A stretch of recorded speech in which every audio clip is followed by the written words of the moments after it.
What kind of stuff are they giving you the most trouble about in terms of censorship? Nudity or like language? waking up. Just getting out of bed in the morning? They just have it in their minds that they want to hire somebody, but they don't want any communication made. You know, they want to like make you into something. I don't know. It's like, I guess it goes into white homes. They're worried about that a lot. What do they? Yeah, you know, it's funny. Gwen Barrett, our associate producer, or sometime producer, is black. You know, and Carmen Matias is Hispanic. You have to be colored to be on television. You can't, yeah, colored. Yes, you can't be black. You have to have a little colored in there, just a taste. Tad. Yeah, just to keep it interesting for America. Yeah. Well, she said, we were talking about your humor, that your humor offends white people, and I'm not that easily offended. Like, I'm not coming from a spot where Richard Pryor is going to offend me. I think you have humor that makes us see a lot of the truth and laugh at things we wouldn't normally laugh at. I think that's part of what you're doing.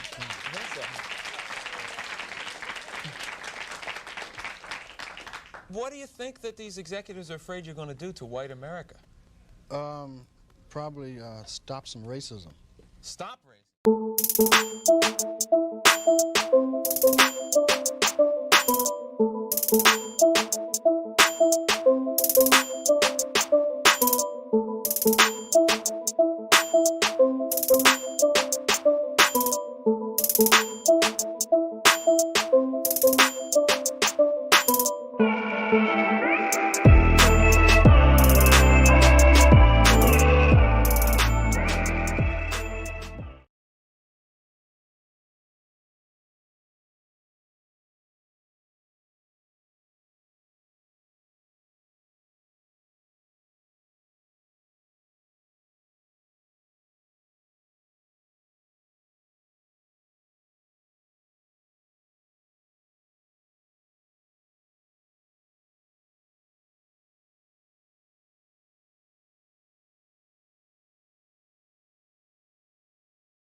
Thank you. Thank you. I'm trying to find a good light balance where it doesn't look like I'm like the crypt keeper in like dark light, but you know. What's up, guys? What's up? What's up? See, like the times I actually try to set the show to like just be I try to set the show to be like where it's just like, hey, perfectly set up stuff. Like I set the audio so when I go to a video, you guys are hearing. I like purposely like make sure that the intro is cut and then this shit happens. I mean, like, damn. All right, guys, what's up? Oh my God. So how's everybody doing today? It's a Monday. Yeah, fuck Mondays. We all hate Mondays. Shit. Yeah. What's up, guys? What's up? Guys, you guys are seeing a lot of me as of late. Oh God, it's almost as if I have no life.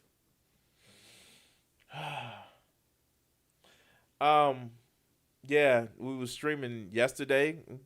We're streaming today, and God damn it, I need to get a life. I need to get a motherfucking life. Anyway, guys, hey, no, that's cool. At least one of us should. My fucking gym membership is actually running out, and I can't renew it. So I have to like start doing the I have to start finding alternative workouts. Good news is it's actually starting to get warm, and I'm able to ride my bike more. So that's gonna be fun.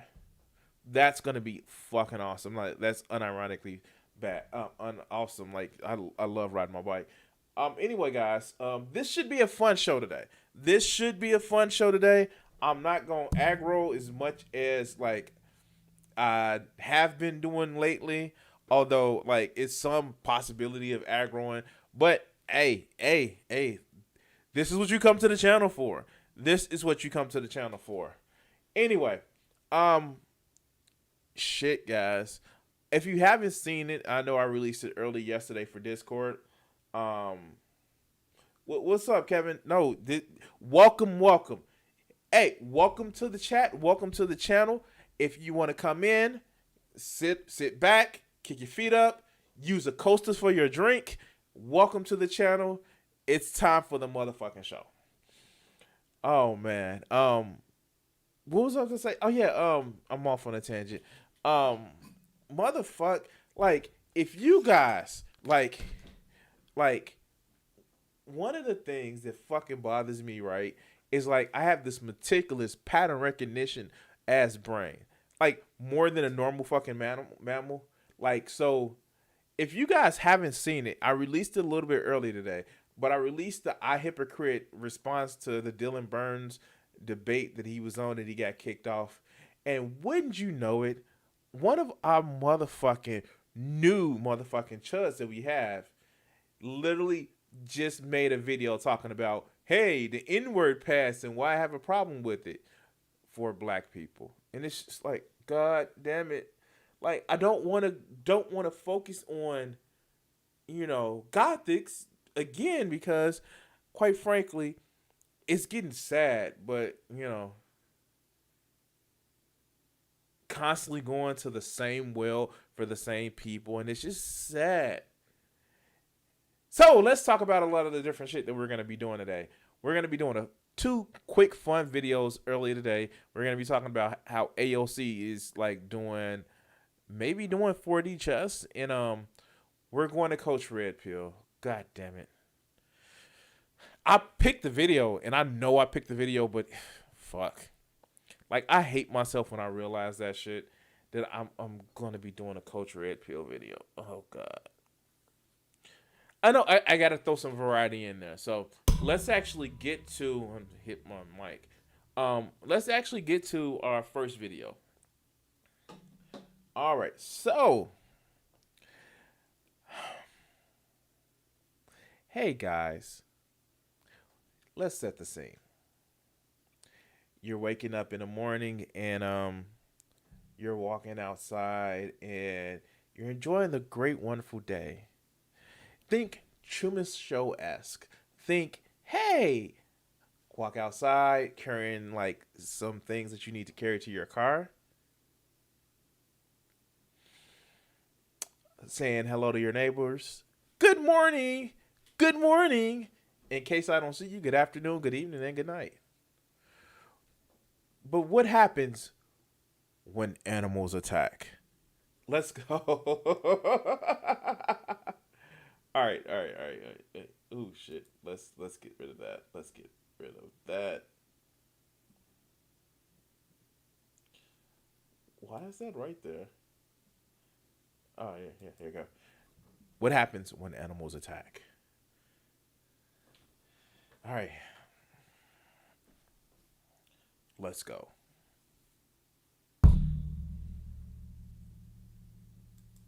Good morning.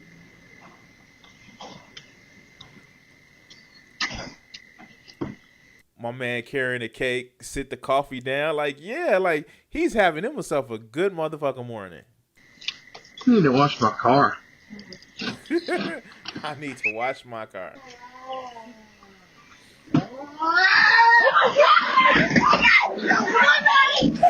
Oh shit! Oh shit! A cat! A cat! A cat!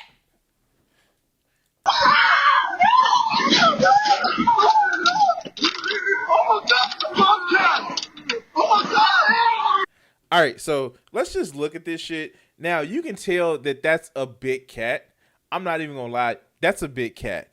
But I mean, like, and like, yeah, his wife just got attacked, but like, that's a big cat, and this motherfucker eat it shit. Get up! Get up! Get up! Get up! Please! Watch out! And this where shit goes wrong. Like, look at this shit. This motherfucker yeets the cat. He yeets the cat. Oh my God. Like, yo, he yeets the cat. But get up! Get up! Get up! Get up! Please! He pulls out a motherfucking gun. Now,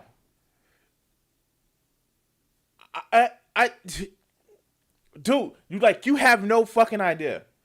You have no fucking idea. So, here, and he plays Watch out! Animal Control. Oh, shoot that fucker! Get out! Watch out! Watch out! It's a bobcat attack my wife! A bobcat! All right, so let's actually just be fucking real here. Let's be fucking real here. And this is like, I don't know, maybe because I'm used to like seeing motherfuckers handle threats the wrong way. At this point, and as Vegeta said in the chat, at this point, after you yeeted that motherfucking cat, he's not coming back. He's no sort of fucking threat to you. He's not. He's not a threat to you. It's like he's not a threat to you. But you had to prove that you big bad motherfucking man, that you had to pull out your motherfucking weapon and just like, yo, like, you hear the shit that he says. You actually hear the shit that he says. Oh, I'm gonna shoot the motherfucker. Really, dog? Really? Now, we can go all over the places with this shit. We can actually say how America has this gun culture that actually sees bigger threats than what they are, and actually sees, is so quick to fucking draw a weapon. And all of that's motherfucking true. All of that motherfucking true. And Kat is right. She pulls it up in the chat. She pulls it right up in the chat. It's a fucking bobcat. He act like he was wrestling a Kruger. Now, why would I bring up this fucking story? Besides the fucking fetishization with gun culture that motherfuckers have. Because he was ready to pack. He was packing. He was pulling that shit. I don't know. For some reason, I kind of get a little bit of sympathy for a fucking bobcat. Because, hey,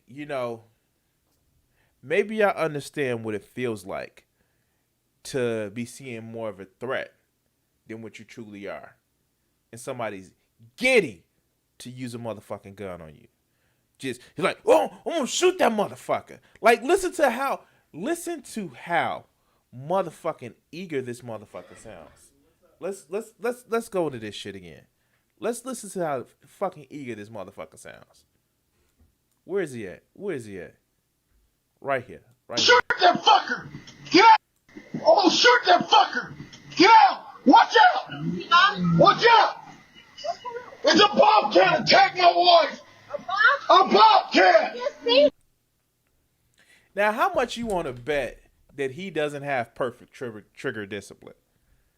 Like, for real? For real. How much you want to bet that he won't have the perfect aim? Like, the fuck? What the fuck is wrong with this cat? What the fuck is wrong with this cat? By the way, if you guys hear some banging, my neighbor is actually doing some repairs. But yeah, what's up? What's up, Ziggurat Sauce? But yeah, this shit right there, that shit right there is a reason why I wouldn't say gun control is something, because fuck, we have a fascination with fucking guns. And to be honest with you, it's one of those things where we have to change the culture completely. But this is the reason why we need more motherfuckers to be we need to make sure that the right motherfuckers have guns. And that's not good guys or bad things, but just eager motherfuckers. Eager motherfuckers that are so easy. I'm gonna shoot that motherfucker. It's raging. I can't say the I word. It's raging like, and he's a Dobie motherfucker. Like he's like that motherfucker. Like, and even for a Dobie motherfucker, he caught that cat. He picked it up and he yeeted the shit. at that point, it is not a motherfucking threat to you. You don't have to pull out your piece. You don't. But anyway, guys. If you like this video clip, please like, share, and subscribe. If you're watching live, I do this every Monday, Wednesday, and Friday nights. 7:30 Central PM, 7:30 PM Central Standard Time. I'm gonna get that right. And come join us live, like we have everybody else in the chat. You can be in the chat too. And please, enjoy this clip and wait for the next one.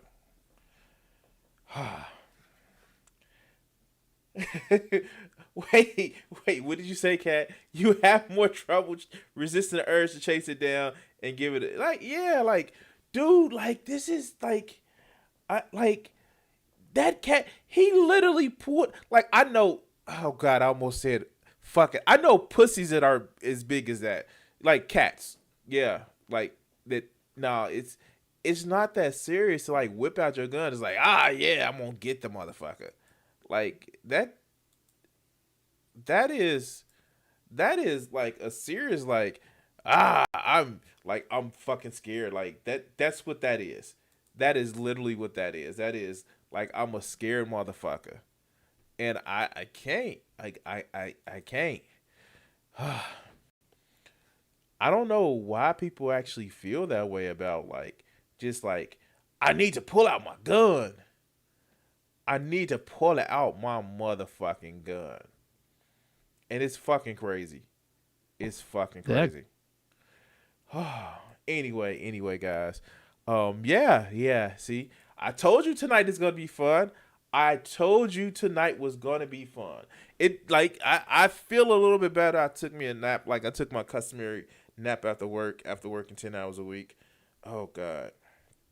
By the way, guys, it's been a fun couple of days. Shit. On my path to 1,000 subscribers, I actually jumped up a lot over the last day or so. It's crazy. If you were on the stream yesterday, you actually my open chat stream, you actually see what actually gets me is I get more right now. I love the fact that I have guardians in the chat right now. That's what I call the people that subscribe. But I'm getting more hate people watch me. More hate people watch me than people that like my content. And that seems a little bit weird to me because I don't hate watch shit. Of course, I come on here every day. Not every day. Every other day, really. To just show you guys content. But do you know if people that would actually hate watch my shit? I am literally I encourage you guys. This is no bullshit, no just not really promoting my shit, but just if you go to some of my videos that seem it's just it would be contentious, you get some of the craziest motherfuckers in the comment section. And man, it's just that and I had to actually tell oh God, I've seen conversations with Dawkins, and I don't want to have conversations like that because it just devolved into me trolling oh, you think you're important, and I would never get caught. I would never get invited back onto the stream. It's this shit. It's and I had an exchange with somebody. He's well, I had an exchange with somebody. He was you don't want to make a valid point about Robert E. Lee. He was a traitor. They didn't say nothing. And he released his slaves. I'm he still was a traitor. The fuck? He was see, there you go. You don't have a real point. I was yeah. I was dude, you triggered. I'm not triggered. You just don't have a valid point. It's I know you are, but what am I? And he responded back. After somebody says, I know you are, but what am I? What is the one thing you fucking don't do? I'm going to tell you the one thing you don't fucking do if it's not obvious. You don't respond back like, see, you the one who's triggered. And then the next very thing that I responded back to, I know you are, but with these motherfuckers, like, and you guys who are in the chat who's interacting me actually know that these motherfuckers think I'm some fucking lefty snowflake that will sit back and just deal with the shit or just be, oh, I'm not going to fight back. No, motherfucker. As the song goes, try Jesus, don't try me, 'cause I throw hands. Try Jesus, and don't try me, because I fight. Okay. All right. So that's actually an interesting segue. We're going to actually go to, well, you'll see in a second. All right. So let's start the new video. Let's start the new clip. All right. So, hey guys, you know what you don't do? You know what you don't do? You don't let Pat Robertson out PR your ass. Like, if you can let Pat Robertson, public relations for the fucking right-wing motherfuckers since the 80s to out public relation your ass on the left, then we know you done fucked up. What do I mean about it? What do I mean about it?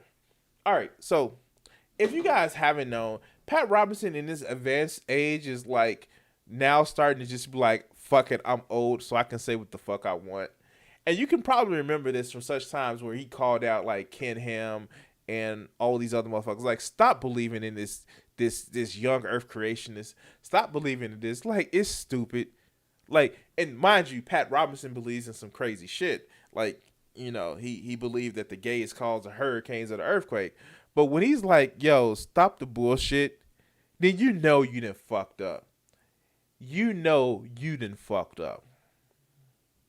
And, well, this is, I couldn't find a clip specifically, but this is a clip from the 700 Club. And, yeah, let's hear what he has to say.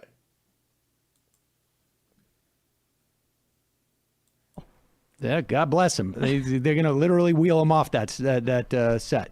Yeah, like I know, like I actually clipped it from Sam Cedar, but look, like Pat Robertson. Like if you go back to look at some earlier videos of all the earlier pictures of him, he was this big buff. Like why does he look like a pale Yoda? And not the fun kind of pale Yoda, like the curmudgeonly, like you have those human responses when something is fucking with you. You either fight, flight, freeze, friend, or forget. And he's solely in the fight, and he's solely in the flight because he can't flight anymore. He solely's in a fight, and like I don't know. He looks like he needs like one of those hover chairs, and I'm not saying like hover chairs as in like the shit that you see around Walmart, but like those sci-fi like Professor X hover chairs, and it looks like he's just gonna reach out and it's like, "With the power of God, I compel you." No, but let's continue. Let's watch it. Also, I want to say, you know, I think a lot of people are thinking like I was, that both the gun and the taser would be put on your dominant side, but it's not that way. Yeah, but they have to cross where they have them different. So you actually have to reach across yourself to you get feel the the taser. difference. I Yeah, mean, it's Like, first of all, oh God, yes, Kat, exactly, White Yoda. First of all, when you actually see, like, Pat Robertson is about as old as, like, you know, the Ten Commandments. Like, he was there when Moses came off the mountain. But, like, when you actually see those two things side by side, and they like, yo, like, you can't fuck this up. Like, one is on your left side, one is on your right side. You need to know which one that you're actually using. And you like you guys, it's mind fucking boggling to somebody on the left. Like when we first saw the videos, we try to give people the benefit of the doubt. And I forget the guy's name. I fucking and it's bad of me because we've been having so much, and like it's one of the reasons why I was so angry on that Thursday stream that you guys can actually check out. But like when you first saw the fucking video of the young man being shot, you see like everybody's like, oh, maybe it was a mistake, and then they start doing shit like this. Oh, was the taser black? Oh no, the taser wasn't black. It was fucking neon yellow. Oh, maybe it was just a mistake in the heat of the moment. We know it fucking feels different. And you literally have a civilian being able to tell you the difference. Not somebody who was on the police force for 26 years. Not a fucking trainer that was actually training when she shot somebody. But you have a civilian saying like, yo, this feels different. Like if I know one is on my dominant side, one is on my less dominant side, I should know. But this is what Pat Robertson, good old Pat. Let's go. Definitely. There's just no comparison. As I say, they're not making tasers in this yellow color anymore. They're making they're in black. They're making them yellow. Now, how she made the Insane difference when image. she shot that poor guy to death, saying, "This is what I thought. I thought was my taser." And if you can't tell the difference in the feel of those things, it's crazy. So like, listen to the shit that he said. If you can't tell the difference in the feel, then you're fucking crazy. And you know what? I haven't seen Steven Crowder's hot take on it. I can almost guarantee what he says. Stupid shit, stupid shit, stupid shit, stupid shit. Well, it's justified. I'm pretty much that's what Steven Crowder's take on it is. I probably some racist joke right here, racist joke right there. But stupid shit, stupid shit, stupid shit. Racism. Oh, probably even some sexism because it's a cop, it's a female cop, and then stupid shit. Did I get that right, Kat? Like, is that really what he said? I don't know. Just a guess. I've watched a few Steven Crowder videos, but I'm just saying. I would hazard a guess that's probably what happened. So, but yeah, let's get back to what Pat Robertson was saying. He was like, it's crazy that you don't do this shit.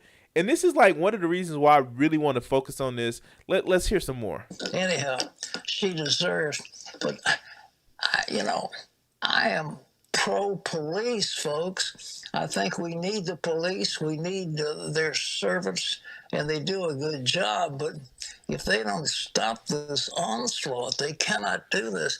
You know, the police in Virginia picked up a lieutenant in the Army and began to give him trouble, and our state police are... So, like, even between the bootlicking, Pat Robertson is like, yo, okay, at this point, you got to stop fucking up. At this point, you got to really just say, hey, we got to stop fucking up because it's making us look bad. When Pat Robertson, one of the motherfucking leaders of the moral majority, is sitting back and actually saying that, yo, maybe we need a better tactic. Highly trained. Then at this point, you gotta actually try to change that shit. Sometimes you gotta be like, yo, the fuck? Like, we gotta try to change the shit. But this part right here is more telling than anything. Let's go. But why they don't stop this? And this thing is going on in Minnesota, but the Derek Chauvin, I mean, they ought to put him under the jail. He has caused so much trouble by kneeling on the death of George Floyd. It's just, I mean, on his neck. It's just terrible what's happening. And the police, why don't they open their eyes to what the public relations are? They've got to stop this stuff. Maybe they need more training. All right, so and let's just clipped it. So let's just think about that. When Pat motherfucking Robertson, as Kat put it in there, White Yoda, actually said it. I know. You get motherfuckers like the aforementioned Steven Crowder. You get people like the video that I released today about Dave, Lord of Patriarchy. You get all of these motherfucking right-wing chuds that sit back and say, hey, look, yo, BLM is bad, protesting is bad, rioters are bad, and Antifa is bad. But they never go to the primary cause. They never go to the fucking misbehaving, the motherfucking criminal actions that are happening because of fucking cops. Now, I know it's like, it's hyperbolic and it's a pejorative, ACAB, all caps are bastards. But at some point, that shit is going to start becoming a fucking reality. You guys probably remember, about this time last week, there was a black teen walking in his neighborhood, and this army soldier, sergeant, NCO, non-commissioned officer, came out and just started harassing the shit out of him. Talking about, go to your neighborhood, get out of my neighborhood, and shit like that. You know what the fucking army did? Quickly, they started an investigation. Quickly, they removed him from his fucking post. You want to know why? Because all of the racist and imperialist shit that the army does, you don't want to know why? The army does not want to seem like they're racist to their own motherfucking members. The armed forces do not want to seem like, hey, we know who we're recruiting from. And any fucking evidence of we're being motherfucking biased and not trying to protect the fucking public, then no, we got to stamp that shit out. It's at this point, the army, the navy, the military, any armed forces are actually saying, no, we know who we're fucking recruiting from. And we have a fucking image. No matter what you think about the imperialist aspect of the army or the navy or the military, no matter what you think about it, they always want to have the perceived nature that they're honorable. Even with the assault cases that are happening, they're trying to say, like, no, they're doing PR like a motherfucker.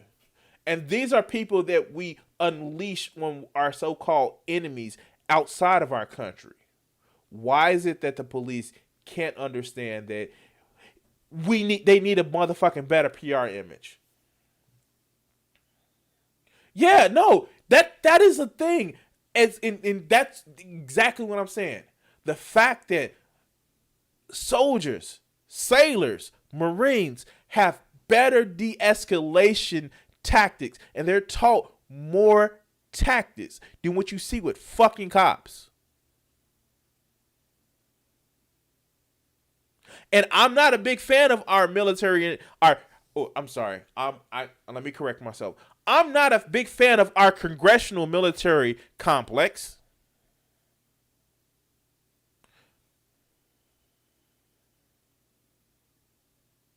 But how is it that soldiers, Marines, sailors, airmen, who we send to actually kill people, have a better response for stressful situations than the people that patrol our fucking neighborhoods?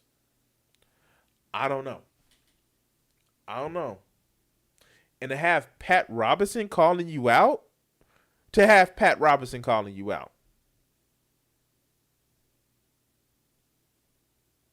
The guy who said that because somebody did a naughty sex, that we had hurricanes and disasters. To him, have him calling you out on PR? Well, I don't know what else to say. I don't know what else to say, guys. I just like, wow.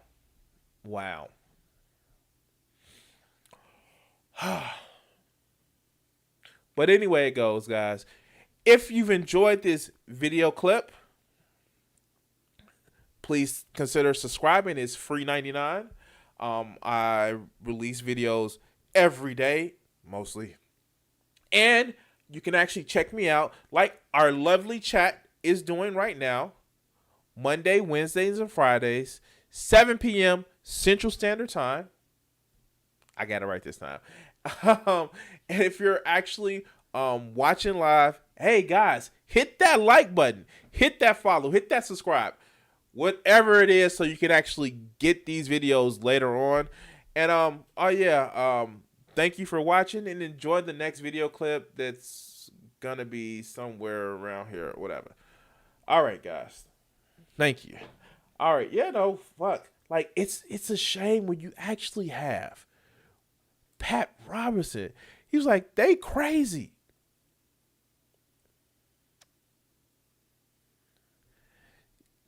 Like, Pat Robertson is saying you crazy. At that point, you got to look in the mirror and just like, fuck, I done fucked up. At that point, you got to be like, yo, I done fucked up. I don't know what else to say to these motherfuckers. You have to be like, yo, I done fucked up. I mean, and the thing about it is, I don't know if it's like, again, touching on our gun culture thing. I don't know if it's the rugged individualism that leads to fucking vapid paranoia. I don't know. And I don't think, like, cops say they have to act like that because it's such a dangerous job, and that ties into gun control and shit like that. And I personally don't ever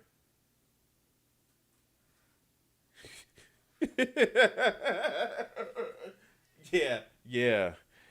But I personally I don't know where I stand with gun control and making things safe. I truly don't believe that we need as many guns as we have. I've never just been a gun fan. I've actually been more into archery and shit like that. But I understand the desire to have weapons. Not in the sense of I feel like I need to be a man carrying one. It's because I think weapons are cool. I think they're fucking tools that that are fun to have. But this fetishization of like just being big and bad, and like I don't mean to tie the two videos together, but it's just like, it's just this fetishization of just like gun culture, and like I don't know.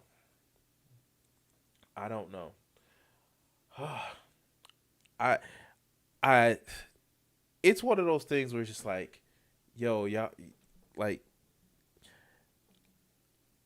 I'm at a loss for words, man, because it's like, it's just the funniest fucking thing. But let's just go to the next video that I want to talk about, because this is something that I like holding off on some certain shit. Like, it's a reason why I don't do an everyday show, and part of that reason is like sometimes you need stories to take time to percolate and shit like that. Oh, by the way, oh shit, okay, if you don't know it. Now, this is before we go to the video. How many of you guys on my channel know who Destiny is? I'm assuming that a few of you guys know. I did a few videos on them. By the way, I just uploaded some videos to my Anchor FM videos. How many of you guys also know who Professor Richard Wolff is? And in the debate of the, I guess, year so far, we're gonna have Professor Wolff debating Destiny. Oh shit. That is gonna be fun. That is gonna be fun. Cause Destiny, as much of he's a centrist. Let's be honest, he's a centrist. I have videos with Professor Wolff is on my channel. When I'm just talking about like trying to explain the shit in my own understanding of his terms. Like, this is gonna be fucking fun. This is gonna be fucking awesome. I don't know, like that's gonna be awesome. Oh, stop that. That's gonna be awesome, and yeah. I just want to bring it up, like a actual leftist. And I mean, like, we've seen conversations with Ben Burgess in Destiny before, which, because of his rhetoric and his debate flair, even though Ben Burgess was saying things that I actually more agree with, the optics of that shit, it looked as if Destiny carried more of it. But Professor Wolff is not that one. He can be as belligerent as Destiny is, and even though I think Destiny at first may actually pull back off of attacking Wolff, I don't think Destiny really will actually, when he goes to do his debate rhetoric, and his rhetoric is not good or bad, it's just the way he debates. I don't think he's biting off more than what he can chew. Oh wow.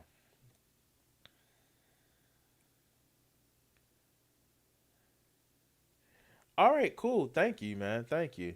But let's no, I'm not wrapping up. I'm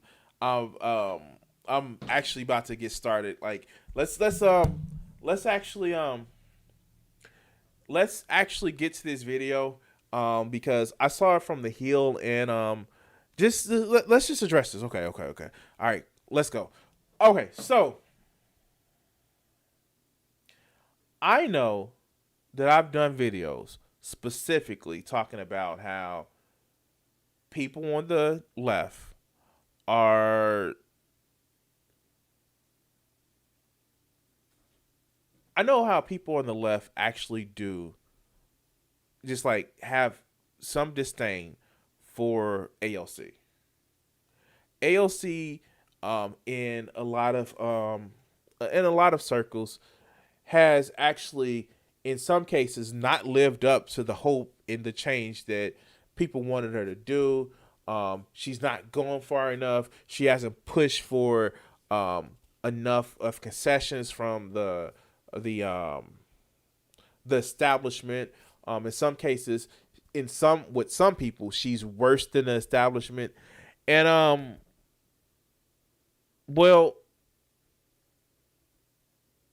I don't think that a lot of people who, especially those of us on the left who haven't had political power, I don't think that a lot of people on the left actually know exactly, see some things or know how to actually control power.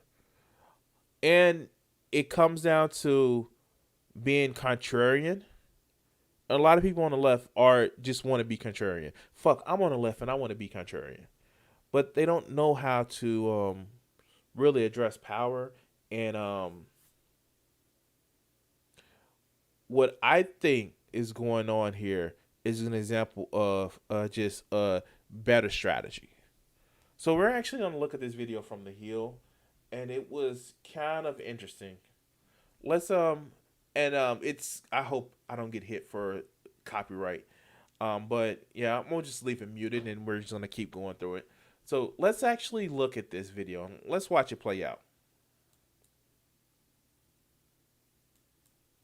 So about a couple of weeks ago, AOC actually, from her PAC, started donating to different House Democrats. Some centrist, some conservative Democrats, and some leftist Democrats. And you actually see that there were just backlash. There were people like Paula Jean Swearinger was like, how can she do this? How can she give money to the establishment? There were, of course, we have the people from Jimmy Dore who was like, I told you she was part of the establishment. You have all these other people that were just talking mad bullshit. You had some other people that were a little bit more sensible. That's like, hey, it's always good to make sure at least we keep Democrats in power, no matter how conservatives, versus the fucking Republicans who are just batshit crazy. But then you get this shit. This shit right here. Which is kind of ironic, which is kind of motherfucking crazy. House Republicans are pressuring Democrats to return donations from AOC. Now, if you're a fucking Democrat, if it's somebody in your party that gave you donations to motherfucking win your race and you claim to be a Democrat, why would you give back the fucking money? Why? Why would you give back the money? Somebody gave you a donation to motherfucking keep your seat, and you're going to return it? Is she asking for anything in return? Is it just me? Is it just me? But didn't Mitch McConnell just push something about, well, giving money isn't political speech? Was she demanding anything from these guys? What is it? It's almost if you think that giving money was a corrupting influence. No, that can't be right. No, it can't be right. Giving money to a politician is not corrupting or requesting influence. It can't be. But let's continue.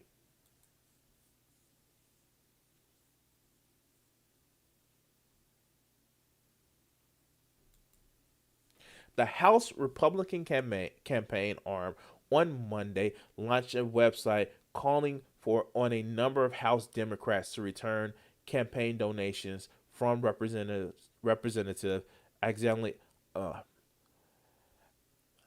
AOC. I'm not gonna do a disservice by butchering her name. Alexandria Ocasio-Cortez. There we go. And it's just like, I don't. Okay, so one of the reasons why I wanted to talk about this story is this. This is how fucking weak some of these corporate weak-ass Democrats are, where they're going to let a Republican tell them where to get their funding from. They let a Republican. Now, I don't give a fuck if you are just some sort of, I don't know, just like blue dog Democrat. I don't care if you are, the fucking most left-wing socialist. If you don't have a spine enough to stand up and tell your opponent where you don't get your funding from, where they could tell you could tell them to take their opinion about where you get your funding from, you don't deserve to be a leader in Congress. You don't. You don't.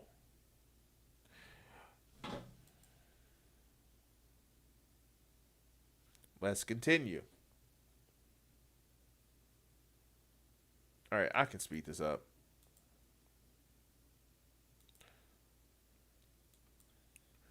The website dubbed Socialist. Let me go back. Go back.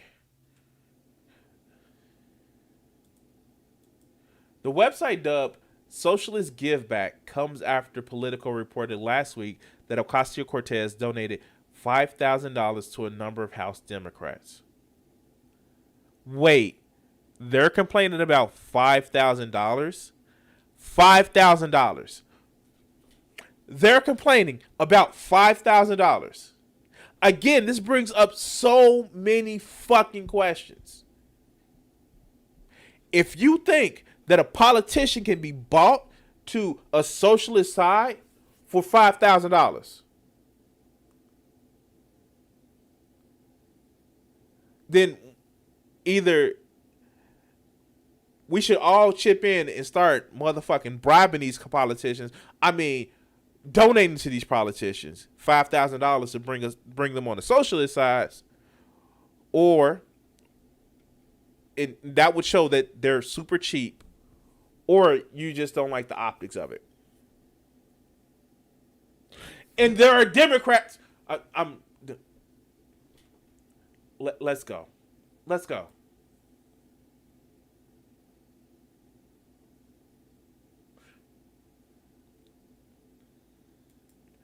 The National Republican Congressional Committee highlighted the Democrats who have returned donations, including Rep. Chris Pappas. You such a fucking water boy for the Republicans that you got shamed in returning money. You got shamed. And then you're used as a poster child. To say, look, even other Democrats have returned money. How fucking cowardly are you? How motherfucking, well, the enemy told me to return the shit and I returned the shit. How fucking cowardly are you? Well, they shamed me until they made me feel bad because they were labeling me as a dirty socialist. Wow. I hope he's primaried. Let's continue. Come on, speed it up. Ocasio-Cortez's Courage to Change PAC donated to the New Hampshire Democrat on March the 29th, but the Pappas campaign returned the funds, citing a clerical error. You're not even brave enough to actually say that I don't want the money. You're saying that it's a clerical error. Wow. Fucking wow. Really? Wow. You're not even brave enough to say that, hey, I don't want to do it. Like, I don't want to take the money because of the optics. You say because it's a clerical error. How much of a fucking coward? Wow. Like, here. This is the face of a coward. I hope he's primaried. This is a face of a coward. Let's continue.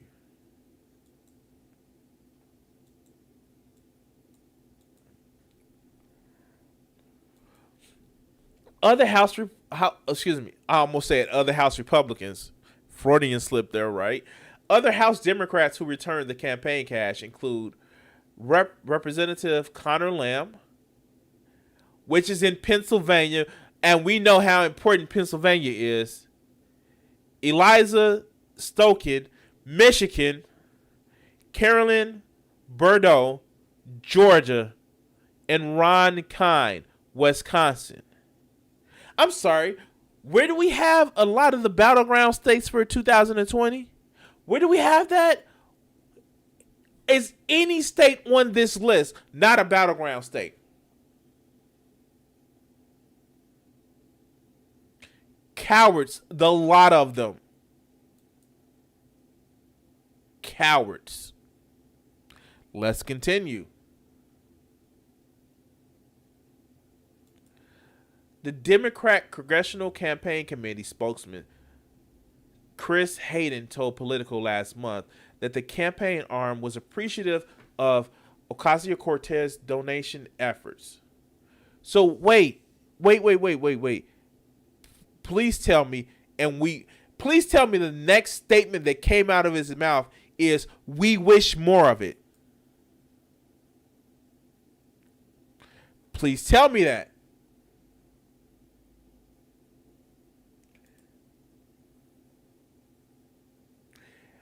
He added that due to the miscommunication, some transfers were made in error, but that has been addressed.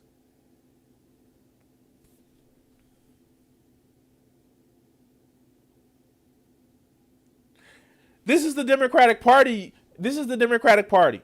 This is the Democratic Party. I'm not somebody who's like, oh, we need to start our own party. No, they are weak enough for more progressives and socialists to take advantage of. So let's board that motherfucking ship and take it over. They are so scared of Republicans, so scared of they're so scared of their donors that they're willing to turn down money in order to appear, oh no, I don't want to take the money from the dirty socialist because the dirty socialist, she wants change for the people instead of, corporations and motherfucking rich donors. Let's continue.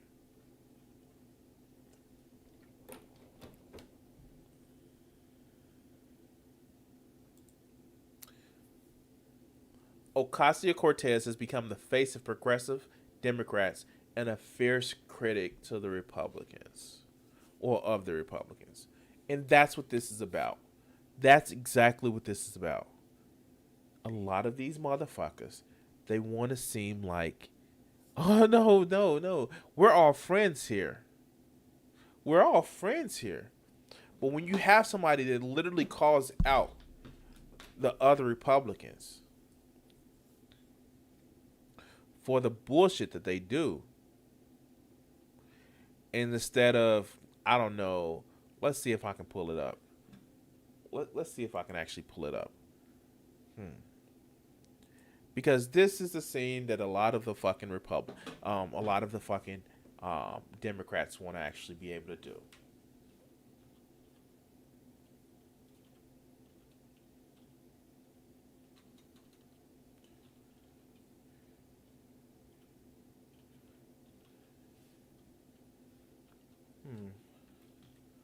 This is the scene that they want to actually do.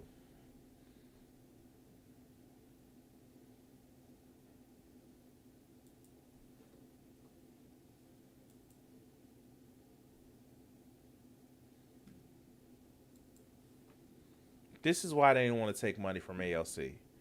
Because they want to do this shit. Come back and play friends with Republicans. And then be performative. Miss Cinema. No. That's what they want to do. And when you have somebody like AOC that stands for principles and would want you and I to actually have more freedom, more economic freedom, more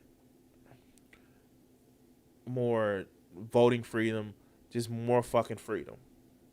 You have people that are just triggered.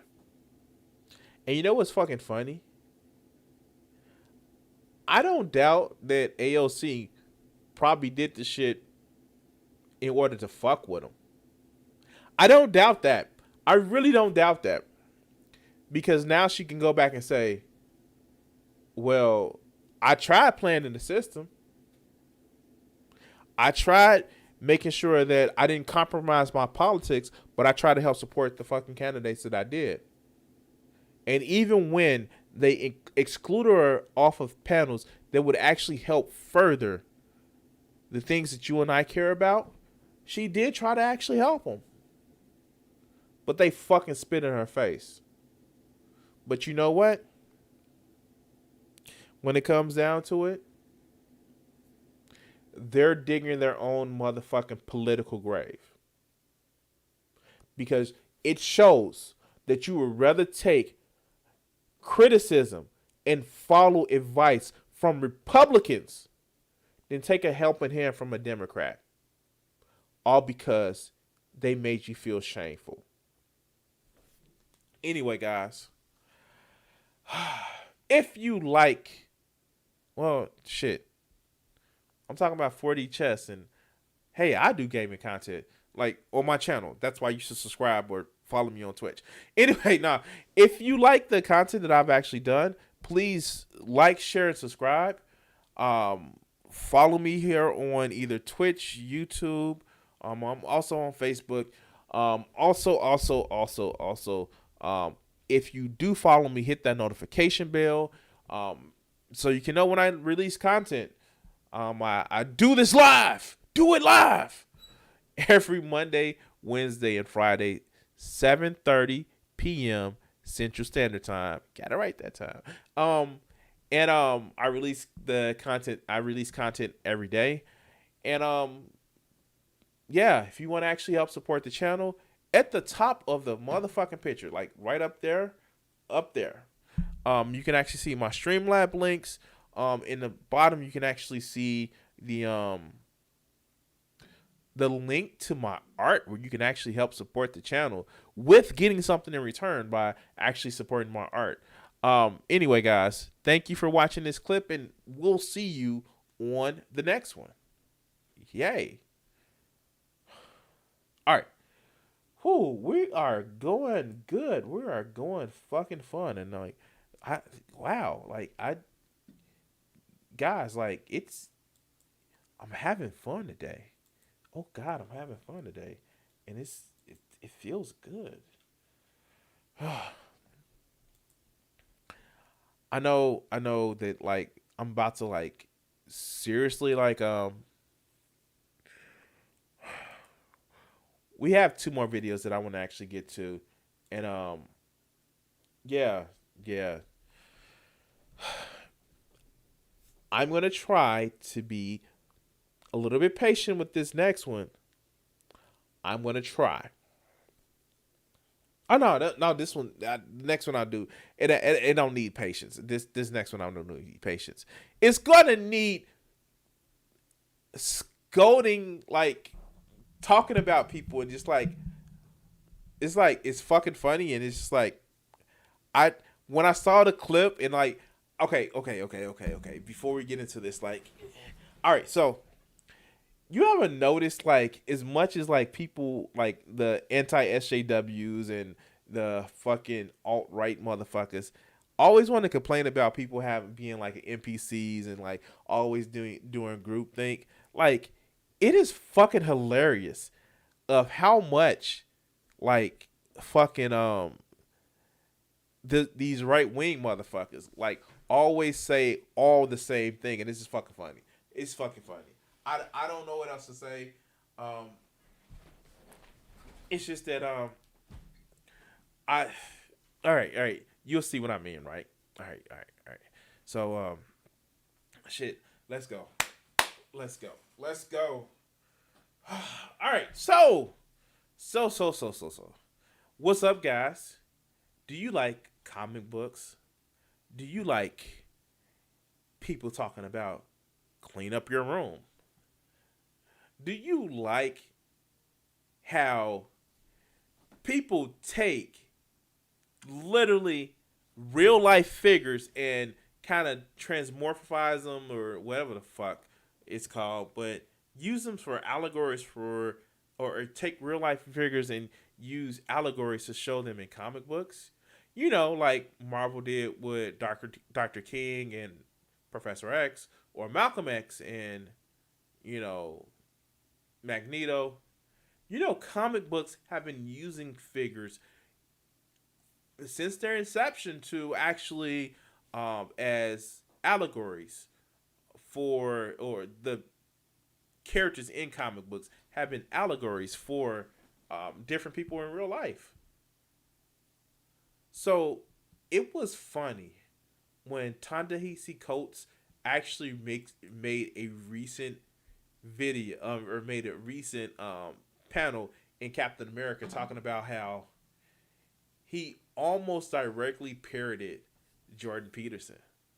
I know, and I'm late for this story. I am late for this story. I know it popped off about 2 weeks ago, but damn it, I'm trying. The amount of motherfucking chuds I have to actually talk about is like expanding and growing, and you guys know I'm seem crazy and I get off in tangents, but still, yeah,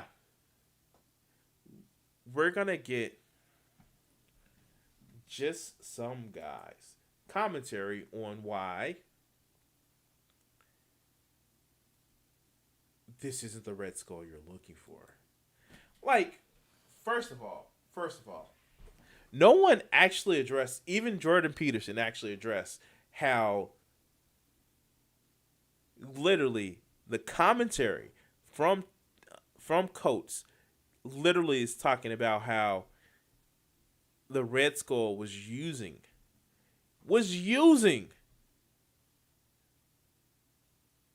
the communication method, not just the words, but the communication methods of, well, Jordan Peterson to reflect this agreed personality that Jordan Peterson plays with. No, not one of these motherfuckers talk about this because they're already aggrieved. How dare comic books make fun of my heroes and show me that I'm shit? But, well, let's continue.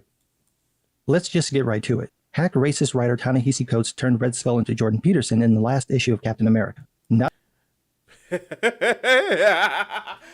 love how they say hack, but he's more successful than they are.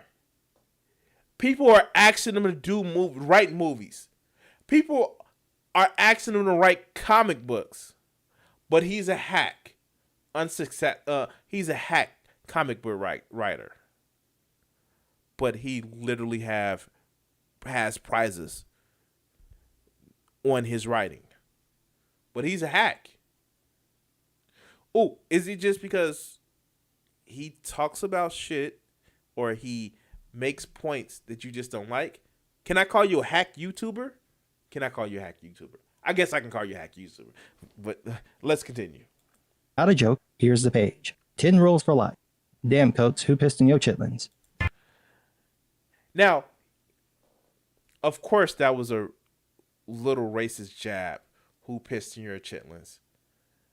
But this motherfucker is supposedly black too. Okay, yeah, sure.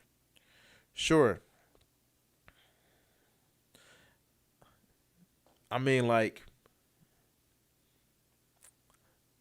do I hear? Hold on. It sounds like the sound of the rare species of pick me motherfuckers. But let's continue.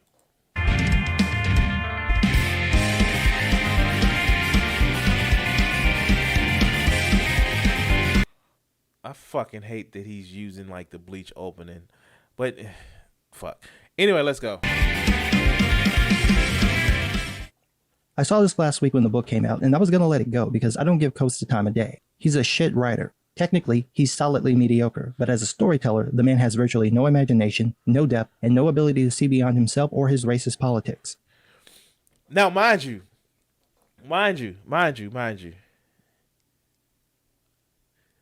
he's talking about somebody who actually is an award-winning writer. And what racist politics has he actually said? Like, literally, like, what racist politics has Ta-Nehisi Coates actually done? He said that, you know, black people are abused by the system of, you know, policing and law enforcement. I got news for you, dog. I got news for you. Outside of YouTube, if you were to come to a neighborhood that's over-policed, You know what you would be like? Even if you were wearing a suit. Ooh. And Mr. Sean Carter actually said it. You know what you will be? Well, something in a suit. But let's continue. He's been on the Captain America book for 2 years. He started off by writing about how white people be evil, how they're being radicalized into racist mobs, and how Captain America is basically one of the... I'm sorry. Wait. I'm sorry. Wait. First of all, my man's Ta-Nehisi Coates didn't say all white people. But I don't know if you guys know how time works, but we humans perceive time in a linear in a linear fashion. This motherfucker is saying this in April 6, 2021. Like we didn't have just 4 fucking years of Donald motherfucking Trump. What?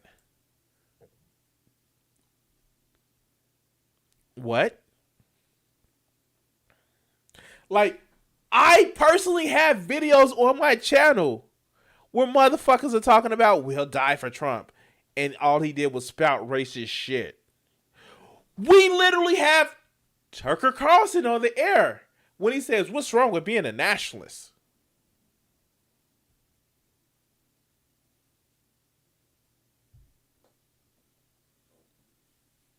Yeah, sure. Let's go. Those evil white men who joined the racist mob of his day, the American military. And that's still the story today, 2 years in. God-tier writing. Cap is either presented as the antagonist or plays second fiddle in his own book. Coates clearly has no love or respect for the character, his legacy, or his fans. He's just using his book to vent his bigoted ideas, and it's resulted in the book hovering in the low 20,000s for most of its run. Basically... Wait. Oh, fuck, wait. Now, mind you, he's talking about the Captain America series that Ta-Nehisi Coates has been writing on. And he's absolutely right. There has never been any type of any racial connotations in Captain America at all. There has never been a issue where like Captain America is addressing like, you know, different things like maybe he isn't addressing a topic called red, white, and black. Oh shit, that was in the 90s. Shit, no. He of course he addressed the first black Captain America. Like, of course he did it, but that wasn't about race. Oh shit, yeah, it was. No. Wait. Captain America has never actually had to deal with addressing like Steve Rogers. We're gonna say Steve Rogers because like Sam Wilson was Captain America. We're not going to talk about how Steve Rogers actually hated racist shit. Oh wait, he did, because he's many a times stepped away from being Captain America because he couldn't stomach some of the shit that the U.S. government asked him to do. Oh shit, fuck. It's almost as if Captain America has always been fucking woke. Let's continue. It's a dud, just like his run on Black Panther. No one's interested, no one reads it, and the only way he can get any attention for the book is by attacking someone people actually care about. Like, wait. His run on Black Panther. I'm not gonna lie. I don't buy comic books, and he's actually right. Comic book sales are nowhere near they were at the height of the speculator bubble. But we have these things called trade paperbacks. Like the actual trades. When they come out, most people are actually buying them in trades because that's when they like the story. This weekly or monthly bullshit that you actually see. And that's the thing about, like, if you know, there's a monopoly with the selling of the actual comic books, the issue by issue, where it's one company that actually pushes out the comic books of everyone to the different comic book stores. And what happens is that's what a lot of the trades go by. And it's pretty short-sighted because the companies know that what happens is they know a lot of people actually buy trades, and it doesn't count any digital sales or digital access. And companies are actually starting to move away from it. That's why you see so many. That's why you see Marvel that has so many different events, because that's when it pushes out a lot of the different things. A lot of the different sales spike that way, and because it's in events. And of course, people are getting tired of events, but you're actually seeing more and more where you get people are just, they're not just buying single issues anymore. It's not just a special like, oh, I got to buy the single issues. No, people are actually buying a complete story because for some reason humans like reading stories in complete form. But you know, humans, right? And you're right, Ziggurat. How does he know who's actually reading Black Panther? He doesn't. He's making assumptions based on faulty data. And by the way, if you actually saw that scene where like Black Panther's like, I get why people like him would actually be upset, but it's a scene in one of the most recent Black Panthers in like the Wakanda Empire where, you know, T'Challa actually calls all black superheroes on Earth, and it's just like you see everybody who is anywhere like descended from like Africa, and he's like, yo, at first it was Wakanda for Wakanda. It's like, no, this is Wakanda for everybody. And like, yeah, it's just like, it's like a scene from like Power Rangers or Super Sentai, if you actually know, where he's like calling all Rangers, but he's like calling all black superheroes. If you dealt with oppression, come on, let's fucking stop this shit. Like, yeah, but you know, let's go. Like Jordan Peterson. This issue would have been written a few months ago, around the time that Peterson came back into the public square after his wife's illness and his medical problems. That may be the reason his medical addiction.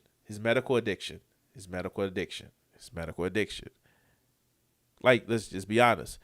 Jordan Peterson has shitted on people that had addictions. But when it came to him, one rule for thee, but not for me. And this is not the shit on him, man. Like, I don't want to actually just say that, you know, oh, he's a terrible person because he had an addiction. No, he's a terrible person because he's been a hypocrite when it comes down to it. But let's continue. Decided to take Peterson's words and the title of his book and have Red Skull parrot them. I kind of remember Costa doing something like this before, but I can't pinpoint where I saw it. But this has been a trend in general among the far left of writing people they don't like as villains in books no one reads. Because of course, you fucker! Oh my god! Oh shit! Hey, guess what? Guess who the Red Skull is modeled after? Guess who Captain America punched on the cover of one of his magazines, one of his comics? What? Left-wing people actually use their writing talent, their artistic talent, to make people that they don't agree with villains? What? You get a gold star there. How did you figure that one out? I'm just saying, like, how did you figure that one out? But let's continue. As it's so common, I was happy to ignore it. Then someone shared it with Peterson, and he was like, what the hell? I totally get that reaction, because it really doesn't make any sense. Progressives love to label anyone they don't like as a Nazi, and it's never made less sense than when they applied it to Jordan Peterson. What has he done that remotely makes him like a Nazi? Wait. What has Jordan Peterson done that has made him remotely like a Nazi? Well, remotely, if you want to remotely, ascribing to some mythical past where you were better than, where society was bettered until you let the degenerates actually take power. What has he done? Order is masculine and strong, and anything else, any degenerates, any feminist's weakness. Ooh. How about his association with postmodernism, which is closely associated with what is that shit? Bolshevism, which the Nazis used to talk about cultural fuck, I just fucked up the word. Cultural Bolshevism, which the Nazis used, was a degradation of society. Like, I mean, like, come on now. Come the fuck on now. But let's go. Tell young men to clean their rooms? Really? I'm being silly. I know exactly why they don't like him. Because he gave young white men hope. The progressive movement is all about tearing down men, especially white. Wait. Let me just turn the quality of this back up because I can barely tell. But wait. You said that what did Jordan Peterson do that makes him anywhere remotely like a Nazi, right? And you turn around and say, well, they hate him because he gave young white men hope. Now, I'm not against like giving anybody hope. As much as I like fucking talk bad about people on this channel, I actually do it to attack your points so I can actually win people over with my points by demeaning your bullshit so they can actually listen to me. But Hitler kind of gave young white men hope in order to shit on all other groups. I'm just saying, like, I don't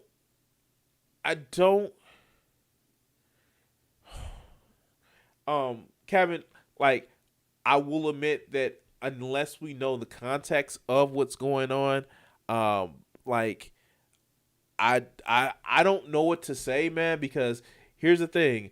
There are tankies out there that would actually categorize me as a Nazi because I don't believe in the shit that we're saying. And like, one of the things that I do want to say is context does matter. So, man, like, if like at a different time you could give us the context, we can actually see what's going on because fuck, I know that there are fucking leftists that are just fucking tankies. And them and of themselves, a lot of tankies are they're just red fascists. But yeah, no, like, and this is, I don't want you to this isn't that. No one is actually associating something that is being done with you as what is the fash would actually be. Quite the contrary.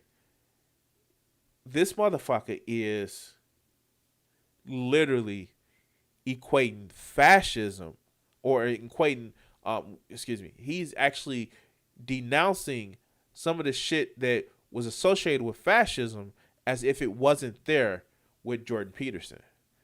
Some of the same fucking circles. Like, of course, Nazis don't like Jordan Peterson because he doesn't go far enough. But they definitely will promote his shit.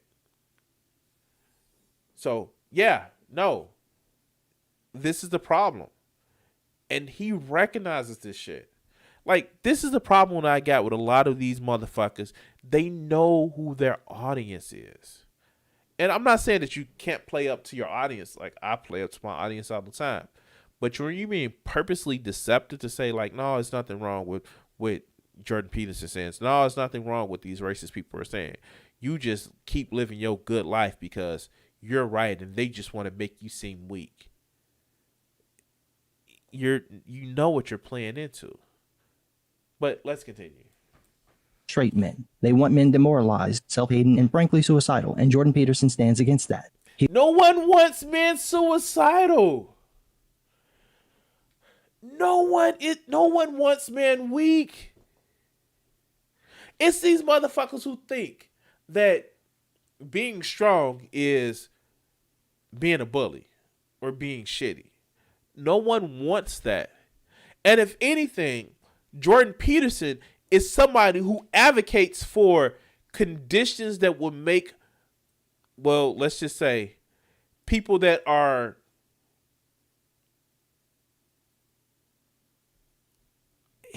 Jordan Peterson is somebody that would promote conditions that would make men lonely, make young men lonely, make young men doubt themselves, and will make people in general more separated. This rugged individualism that people like Jordan Peterson actually push, this, well, if you're not succeeding, it's your own fault. That's more detrimental than somebody saying, "Hey, yo, maybe we shouldn't be as cruel to people as you think they should." But let's continue. He looked at these young men, saw that they had no purpose, and said, "Okay, let's deal with that. We've had Wait. Oh my God. Wait, I'm sorry. You don't have any purpose. No one does. Your purpose is what you make of it. That's what your purpose is. And anytime you let somebody actually tell you what your purpose is, that's when you lose your agency. I get it. As somebody who is 39 that grew up in an era where we didn't have any major wars by the time I was able to. Like, I was just on the cusp of I was 21 when 9/11 happened. But we didn't have any defining moments as a man, and we had to change our perception of actual manhood. And some of the people that's in my age group still haven't. But you're not purposeless if you're not a father by 25 and married by like 20 and shit like that. That's not a purposeless existence. That's just, you didn't hit the standards that somebody had laid out for you, or perceived standards that somebody had laid out for you because fucking reasons. But so many people think if they're not a fucking baby making factory, if they're not, making six figures, then their life is purposeless. No.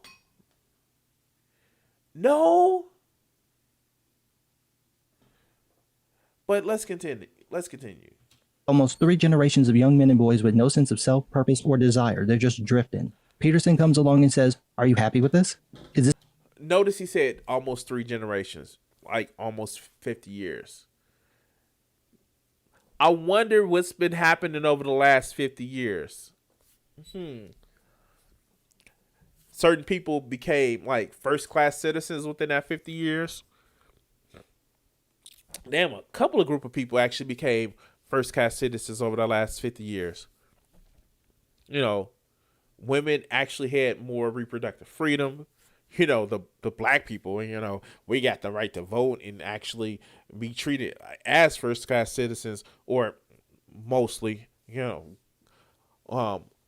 Okay, I'm going to correct that.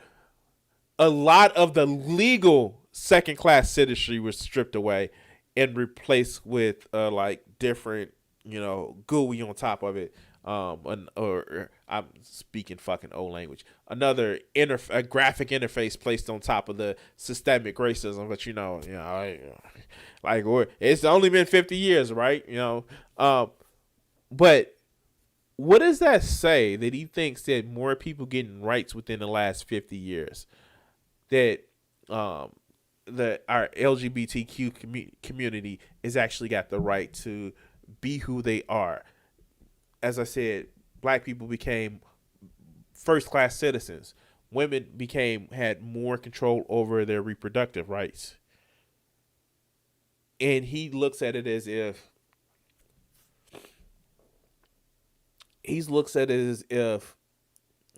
certain men lost their purpose. That says something about him, especially if, you know, he's not of mostly European descent. I'm just saying. But let's continue. This is how you want to live your life. Just being dragged along until maybe you bump into something that works.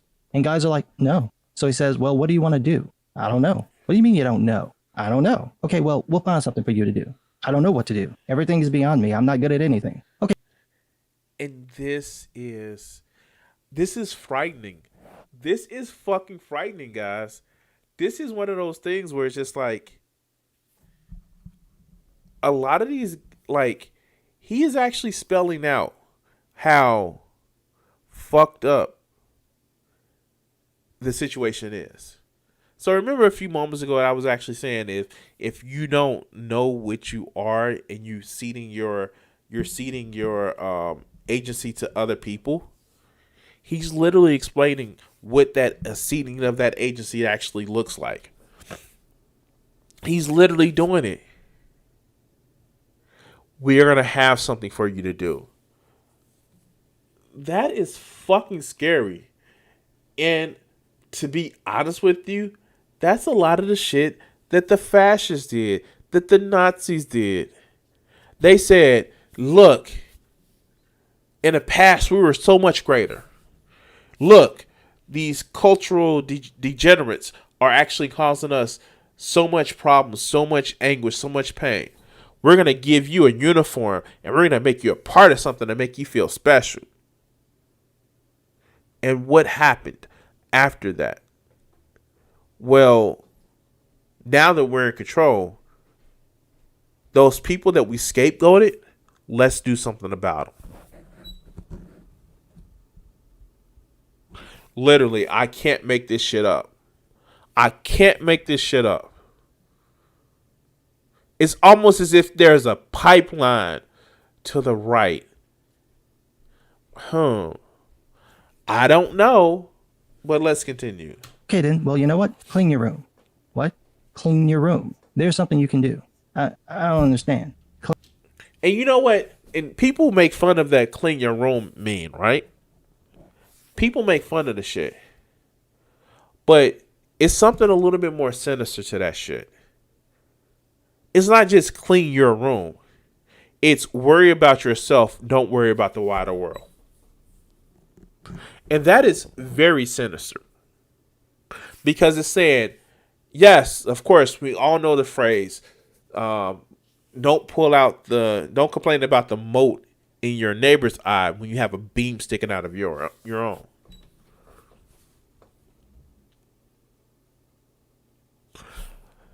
But the fact that we live in a fucking society, lets us know that, yes, we are brother's keeper. We are. And kind of, by the way,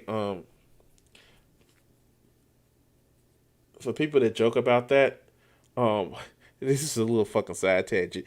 You know, I find it ironic that when people say, am I my brother's keeper?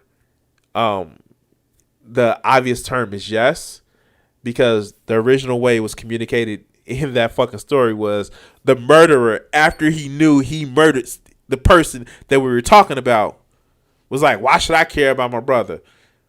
Bastard, you just murdered his ass, so of course you should get off topic. But let's continue. Clean your room. There's a goal. Every week, you're going to clean your room, and then you're going to find something else to do. Mow the lawn, paint the staircase, build that computer you wanted. Find the heaviest thing you can, pick it up, and carry it. And for the sin of giving rudderless young men a rudder and some basic guidance, progressives labeled Jordan Peterson an alt-right Nazi and a gateway to extremism, because nothing says extremism like cleaning your room. Now, when you put that kind of nonsense in front of actual racists like Ta-Nehisi Coates, it just triggers them. And for those who are asking how... And yet, Jordan Peterson went on a multi-day rant. It was like, he literally has taken the Hydra symbol and fucking actually took not... Like, wow. Yeah, triggered. Who's triggered? Wow. The anger and seething out of this motherfucker's mouth. Oh, Ta-Nehisi Coates is a racist. Oh, he's making fun of he making fun of Dirty Peterson. Like, what the fuck? No, I can't do a Jordan Peterson voice. I can't. I I can do a Jesse Lee Peterson voice. It's amazing, but you know that's the only Peterson I can actually do. He's having a sad. He hasn't a sad that he probably took Jordan Peterson's advice. Oh, well, he's actually not taking Jordan Peterson's advice because he's actually trying to motivate people to do some shit. These motherfuckers don't realize this. A lot of these motherfuckers who were hammering shit. Maybe they are so caught up in the fucking grifting that they actually need to. I know, like, no, but yeah. But you gotta, in the side note. So yeah, no, Kane was actually making a joke when he was talking to Yahweh. But he literally was saying it after he had already killed somebody. Yeah. After he already killed his brother, he's like, oh, why do I care? My brother's keeper? Yeah, I know. That doesn't make it any better. That does not make it any better. It's like, what? What are you talking about? How should I know where he's at? Because you put him in the ground. It's just a weird fact that I know about this. I know about the story. But no, like, I forgot my point. Oh my god, I forgot my point. Shit. Let's get back to it. Let me rewind it a few seconds and go back to it. You put that kind of nonsense in front of actual racists like Ta-Nehisi Coates, it just triggers them. And for those who are asking how Coates is racist, go and read the man's work. Go and read his comments about 9/11. Go and read his comments about cops and white supremacy. I'm from Chicago. Oh no. No.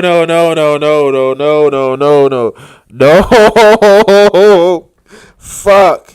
Okay, first of all, like, what is his comments about white supremacy? Stop fucking up the word. Just say white supremacy. It's okay to say it.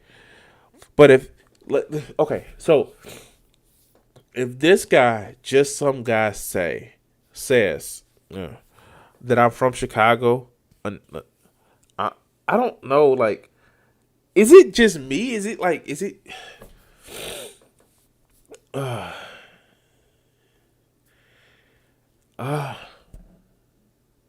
if this motherfucker say I'm from Chicago, I don't. Okay. Let's see what he's gonna say. Go and read his comments about 9/11. Go and read his comments about cops and white supremacy. I'm from Chicago. I know a bigot when I see one. Oh, great. Does that mean when you look in the fucking mirror? Oh my god.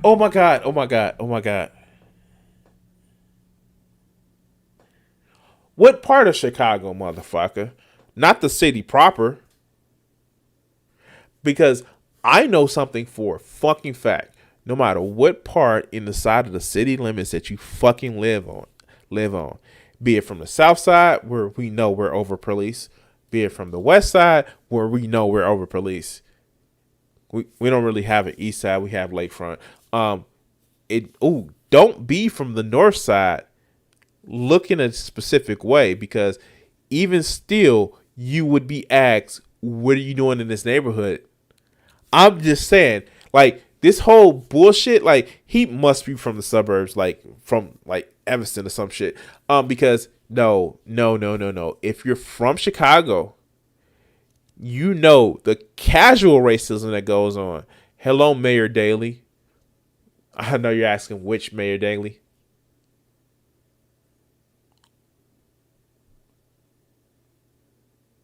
Yeah, let's go. That man is a bigot. Ain't nobody hates white people like Coates. So of course he'd write the person that young men look up to as an extremist. Why didn't he just create a new villain? Don't know. Maybe he's not talented enough for that. See my earlier comment about allegories and real life people. Fuck. Okay, yeah, let's go. Instead he has a Red Skull spouting Jordan Peterson talking points and using the pair.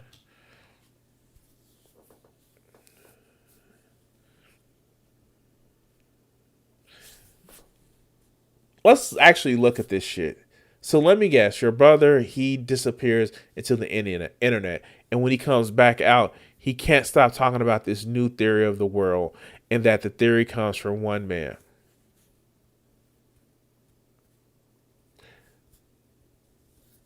Let's continue. Parody title of the man's book. The whole scene is ridiculous. In the previous issue, there was a riot and an explosion, and some cop's brother was a part of the group. Apparently, he disappeared into the internet, and when he came back, he couldn't stop talking about his new theory of the world. And that theory came from one man, Kermit the Frog. Just imagine being simultaneously retarded enough to think this is true, and blind. R slur. And to be honest with you, we literally see the shit happening. Like, no. You can't downplay the shit, but the shit happens. You can't. The shit happens in real fucking life. You can't downplay the shit.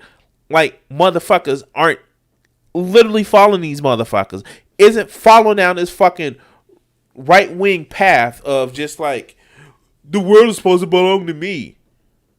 I'm the ultimate gentleman. These brown people are coming over and spreading, different things. Like, yeah, no, you can't do that. You can't play that and not look like a fucking lunatic. But let's continue. Enough not to realize this is literally what happens on college campuses to thousands of kids who now call themselves progressive. He's projecting and he doesn't even see it. Now, when I say Coach treats Cap like garbage, I wasn't joking. Cap says about himself, quote, "It's the same for all of them. Young men, we..."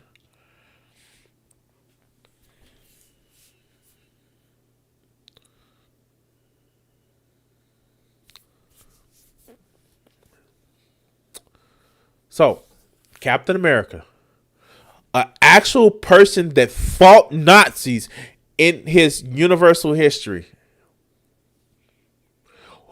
who, let's be honest with you, in universe actually saw the products of people who literally were caught up in the Nazi and fascist thinking. Which, surprisingly enough, when psychiatrists actually went and looked at the personality types, they saw that there are just people that were supposedly given a higher purpose and were able to do vile shit because somebody told them, well, you're special if you follow this.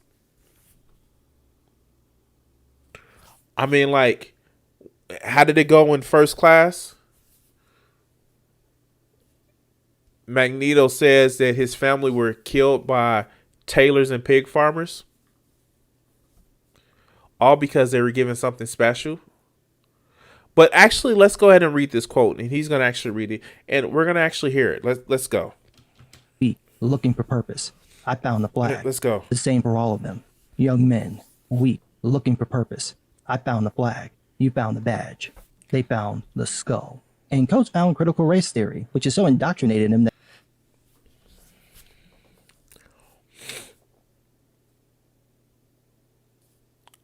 what is critical race theory? What is, like, when these motherfuckers talk bad about critical race theory, I bet they don't know what it is. And so here's the fucked up part about it. This is the most telling part of the panel. Now, I'm going to go back and just read this. It's the same for them. It's the same for all of them. Young man, weak, looking for purpose. I found the flag. You found the badge. They found the skull. He tells them what they always long to hear. That they're secretly great. That the world is against them. That if they're truly men, they'll fight back. And bingo, that's their purpose. That's what they live for. And just like in a book, in real life, that's what some die for. But Ta-Nehisi Coates is the racist. Even though we literally have examples of this shit. Even though we literally have it where young men are being radicalized because they're given some ideal, some false sense of ideal of a past. This false sense of feminists or critical race theory is making them weak now. You just said it. That's the shit that Nazis used to do. But let's continue. That he can't see the irony of his own words. Quote, he tells them what they've always longed to hear, that they were secretly great, that the whole world is against them, that if they're truly men, they'll fight back, that we was Kangs. Black Lives Matter, Wakanda forever, because that's exactly what this sounds like. It's just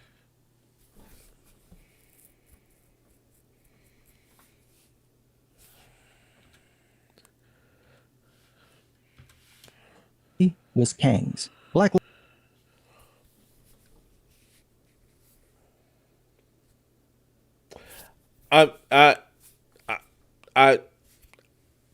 Okay, let's go. Lives Matter. Wakanda.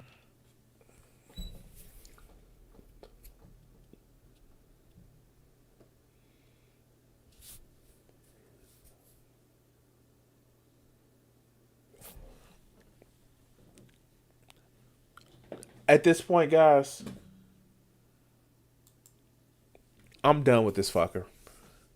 I'm done with this fucker.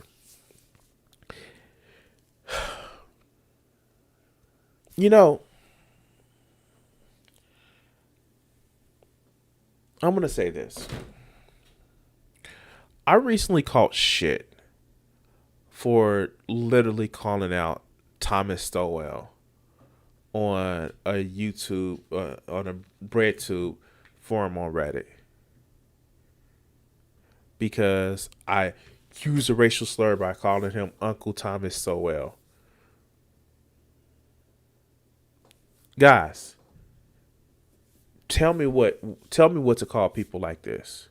Tell me what to call these pick-me-ass sellout motherfuckers that sit back and are willing to play towards a racist fucking audience in order to push their star up, in order to give cover for racists.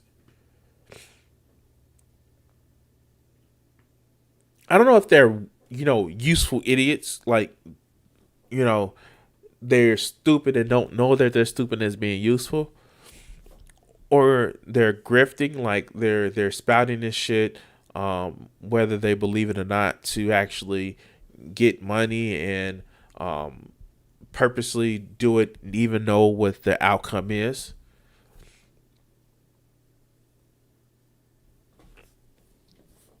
I don't know. I don't fucking know. But until there are more people that's willing to call them out for it, until we stop playing civility politics with these motherfuckers,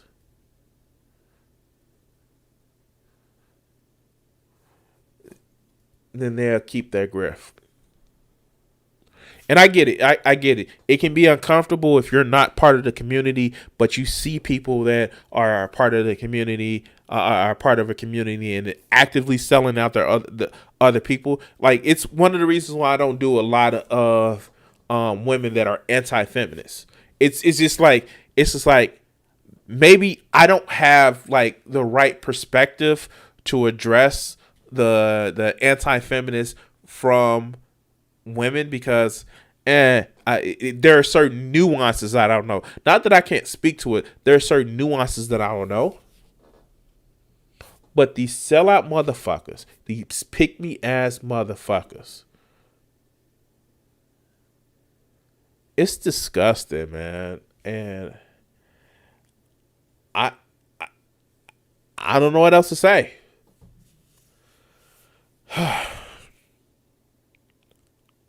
I need some more therapy.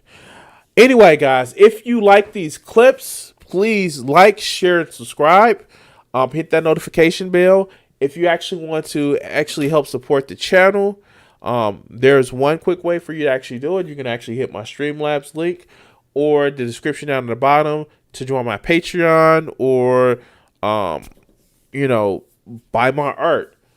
Please hit that like, hit that subscribe. And follow me on YouTube, or even not YouTube, Twitch or Twitter, And thank you for watching, and enjoy the next clip when it comes up. Peace. All right, guys. That felt a little bit disgusting. I'm not gonna lie. It just amazes me how much you see people shield for like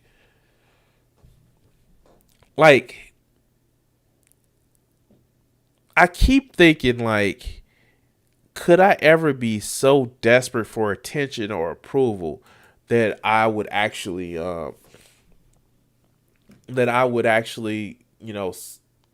just, that's not even selling out in the sense of like, oh, we're giving fake takes in order to make money. That's actively being just harmful to your own community in order to make your star rise. And maybe they're not doing it. Maybe they are truly self-hating. I know we were joking about it the other day, but like maybe like people like Milo really hates their community so much because they hate themselves. But even if I hated myself, I couldn't fathom casting dispersions on other people in the group that I'm with, because it's not just me in that group. I don't know. Oh, God. Oh, hold on.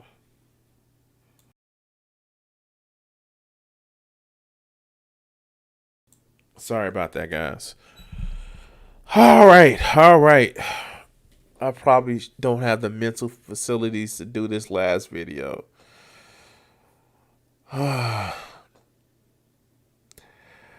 But as they say in the business, the show must go on. By the way, guys, I don't know if you guys actually knew this before we get to the next one.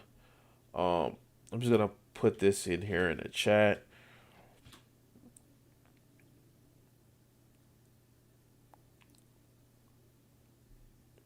This is like my Streamlabs link if y'all want to actually help out.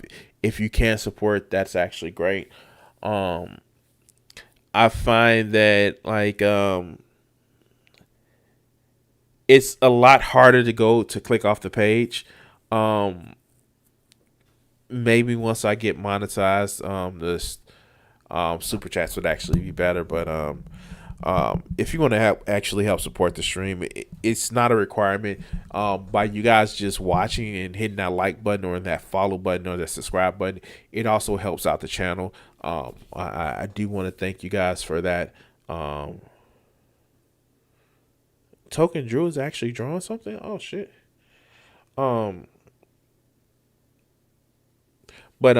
Yeah, it's yeah. All right, so he's probably not in the chat. I know he said he was just watching and working out, but we're gonna go back to a classic Crimson 60620 commentary, Target. And this man has caused me almost several different almost like aneurysms because of the stupidity. What am I doing with my life? Oh, what am I doing with my life? Okay. So, guys, ladies, gentlemen, everything in between, let's talk about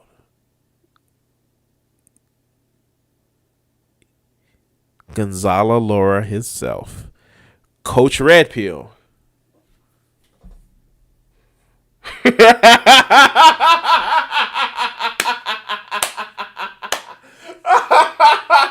Okay, I'm leaving that one in the clip because Kat, like, yes, Kat, yes, Yes. Fuck yes. Okay. I'm leaving that one in the clip. The yes. Oh man. Oh man. All right. So I came across this very interesting title. Why elite men are all betas or psychopaths. I'm just gonna make sure that who wants to point out that Coach Red Pill isn't exactly a normal guy. Like granted, it's mostly infamy, but he's not a run of the mill Yo Joe Splo guy. Cause yeah. All right, let's go. Have you noticed that the people who are running the show in the Western democracies, they seem either to be weakling betas or flat out psychopaths?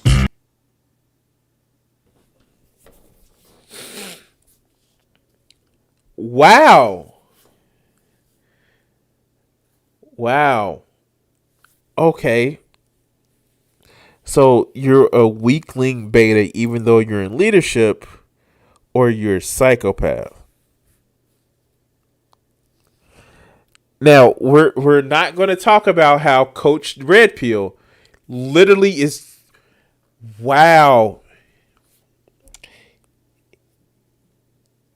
He's shitting on democracy.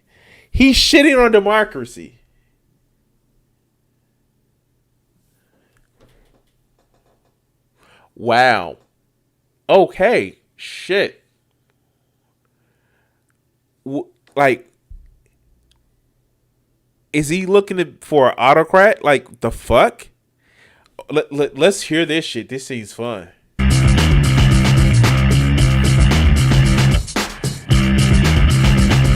Wait. Did he get a heavy metal upgrade? Shit. Okay. I'm never going to finish this video if I don't keep going. Let's go.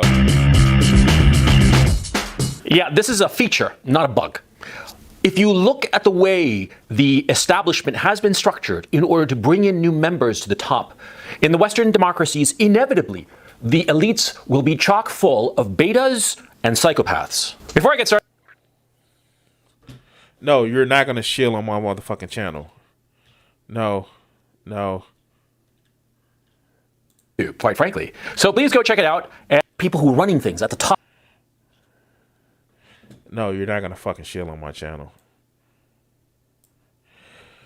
Okay, so let's hear how you're a beta for being on top. I could have sworn that wasn't a beta move. Or you're a psychopath. And I'm pretty sure you don't really know what that word means. Let's go. The people who are running things at the top, right? Well, they have to come from somewhere. Now, in the past, when there was an aristocracy, it was where you were born. You were born from, the rich, high society people. Well, you were going to be rich and high society. And more to the point, you'd be running things. But the problem... Wait. Oh, my God. Wait, stop the press. Stop. Is he wanting to harken back to a time of monarchy? Where motherfuckers were so inbred that they can fucking stand up straight. Like, what? Like, no. Is he that... Did he just invoke divine right to rule? Wow. No, he probably doesn't see Trump as a beta. That would just leave one singular thing when it comes to Trump. Let's hear. Problem, of course, with natural-born aristocracy is that subsequent generations are just too dumb to run things. Yeah. Inbred. They were too inbred to run things. Oh, my God. He should... Wait, what? Because they were inbred. Oh, wow. Shit. He doesn't know. Let's go. I mean, look at history. Yeah, you had some great king who ran things very, very well, and his sons were just not that capable, and his grandsons were flat-out idiots. And by the time the great-grandchildren rolled around, well, the empire was gone. That was the normal state of affairs in the past. But in the Western democracies, we have come up with this whole meritocratic system whereby people, no matter how humble they might happen to be, they can rise up to the top echelon, to the elite, to the top one. Wait a minute. Wait. Oh, wow. Okay. Did Coach Red Pill pull a like hierarchies of stupid type things right there? Like I know that didn't sound worded correctly. So did Coach Red Pill actually just shit on having a position because your father had the position and your grandfather had the position, and that you should actually work to deserve a position other than just being born in a family or a social class because you may actually be incompetent or you may be mediocre? Did he actually just say that? Did he actually just fucking denigrate the idea that certain, things should be opened up to everybody? No, he didn't do that, because that was shit on his whole principle of aggrieved young white men. But let's continue. 1%.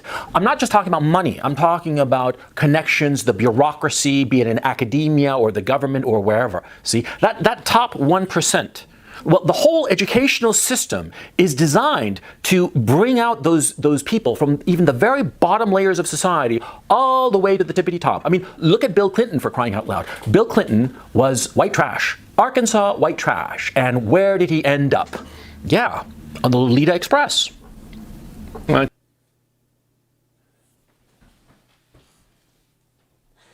He's going full Q.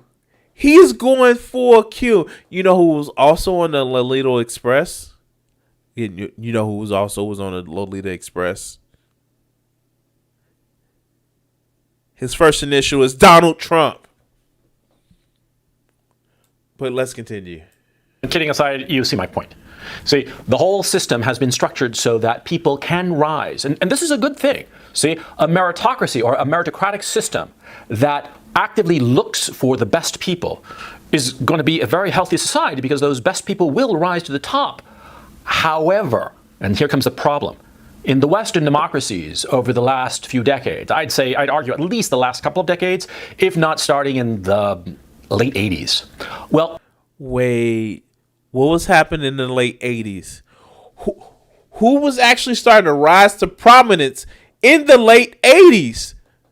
Who are getting more elective offices in the late 80s? Wait.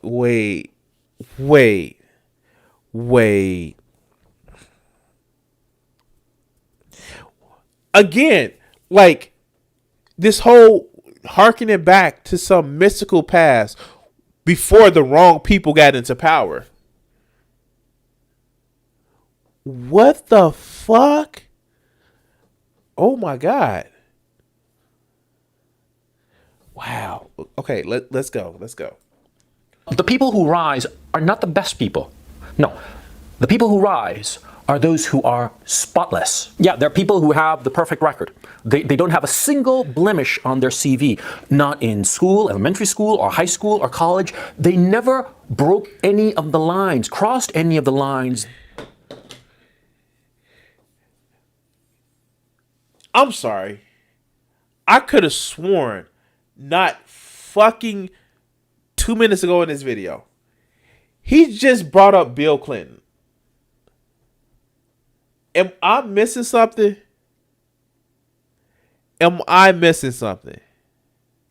He brought up Bill Clinton. Yeah, Bill Clinton was spotless. Wow. Oh, but you know, Coach Red Pill downplays certain types of assault and shit like that. But anyway, let's go. That the society has imposed on us. Huh? See, the very capable people, they tend to cross lines, break lines all the time. But who is it that does not cross a line? Betas and psychopaths. Yeah, because the beta is too afraid to cross the line. The beta sees a line and runs from it, okay? The beta plays the game and does exactly what he is told, not just by his teachers or his professors, but the society at large. The society at large says don't smoke, he doesn't smoke. The society at large says don't drink, he won't drink. Or do drugs. Oh, no, no, no, no, no. Wait.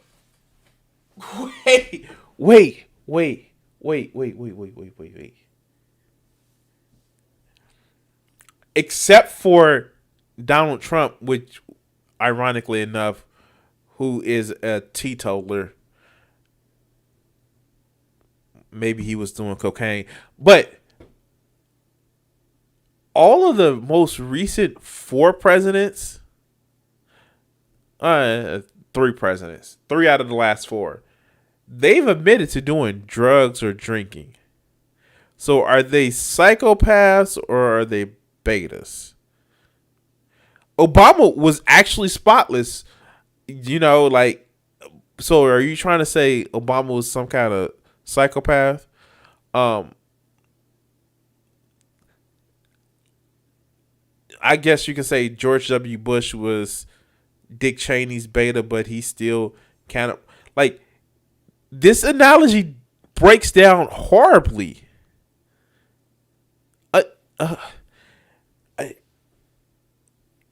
I know I go off on tangents, but I never directly contradict myself within the first 30 seconds of me saying the previous words. Yeah, I don't smoke. I don't drink. I may not eat healthy, but like, like, all right, let's continue. The society says get all A's in all your classes, irrespective of whether you like it or not. The beta is going to do that. He is going to toe every line that is put in front of him. And so, wait, there's some people that are just naturally smart. That the school system and how fucked up it is for, you know, our standards compared to the rest of everybody else. Sometimes it's not hard to get an A and still cross lines or party or have some sort of personality. But this goes to my running theory that right-wing motherfuckers like Coach Red Pill, right-wing motherfuckers like all of these guys who's like do these quote-unquote self-help channels, they actually hate their audience. They think that their audience is some group of stupid, ignorant, horribly or like just horribly hostile little plebes that they cater to their anger, their in some cases their slothness. Like, for real, like, what is he saying about his audience? Because this audience isn't full of successful, strong young men. His audience is full of people that are not exactly winning. Like, yeah, like, I have to say, what the fuck is he talking about? Because he is literally saying that his audience that he's playing to are either they can't succeed in life or just like, I don't know. Like, this just sounds like he's talking shit about his whole audience and actually trying to downplay somebody else's accomplishment because his audience doesn't have any. But let's continue. So will a psychopath, by the way. See, a psychopath, what is he interested in? He's interested in blending in. He's interested in not being noticed. He's very manipulative. He has no empathy whatsoever. He's only interested in himself. But again, your analogy breaks the fuck down because if you're part of the elites, you don't just fit in. You're, by definition, a standout. Like, it seems like he worked from the premise of, I know where my audience are, and let me find reasons and excuses to see why they're not in the upper echelon as much as I'm promoting a meritocracy. But let's go. And so he learns early on that in order to get ahead, he has to toe the line that other people impose. When they're not looking, he can break those lines. But when they are looking, when it's in school or university or whatnot, he's going to toe those lines and he's going to smile. Yeah. But again, if you're looking to blend in, you don't stand out by being exceptional. You don't. Okay, people with antisocial disorder actually aren't like you see in the movies. Not everybody, like people with anti-personality social, or basically if you aren't neurotypical, you don't, no one is fucking Anthony Hopkins from fucking Silence of the Lambs. That's a movie stereotype.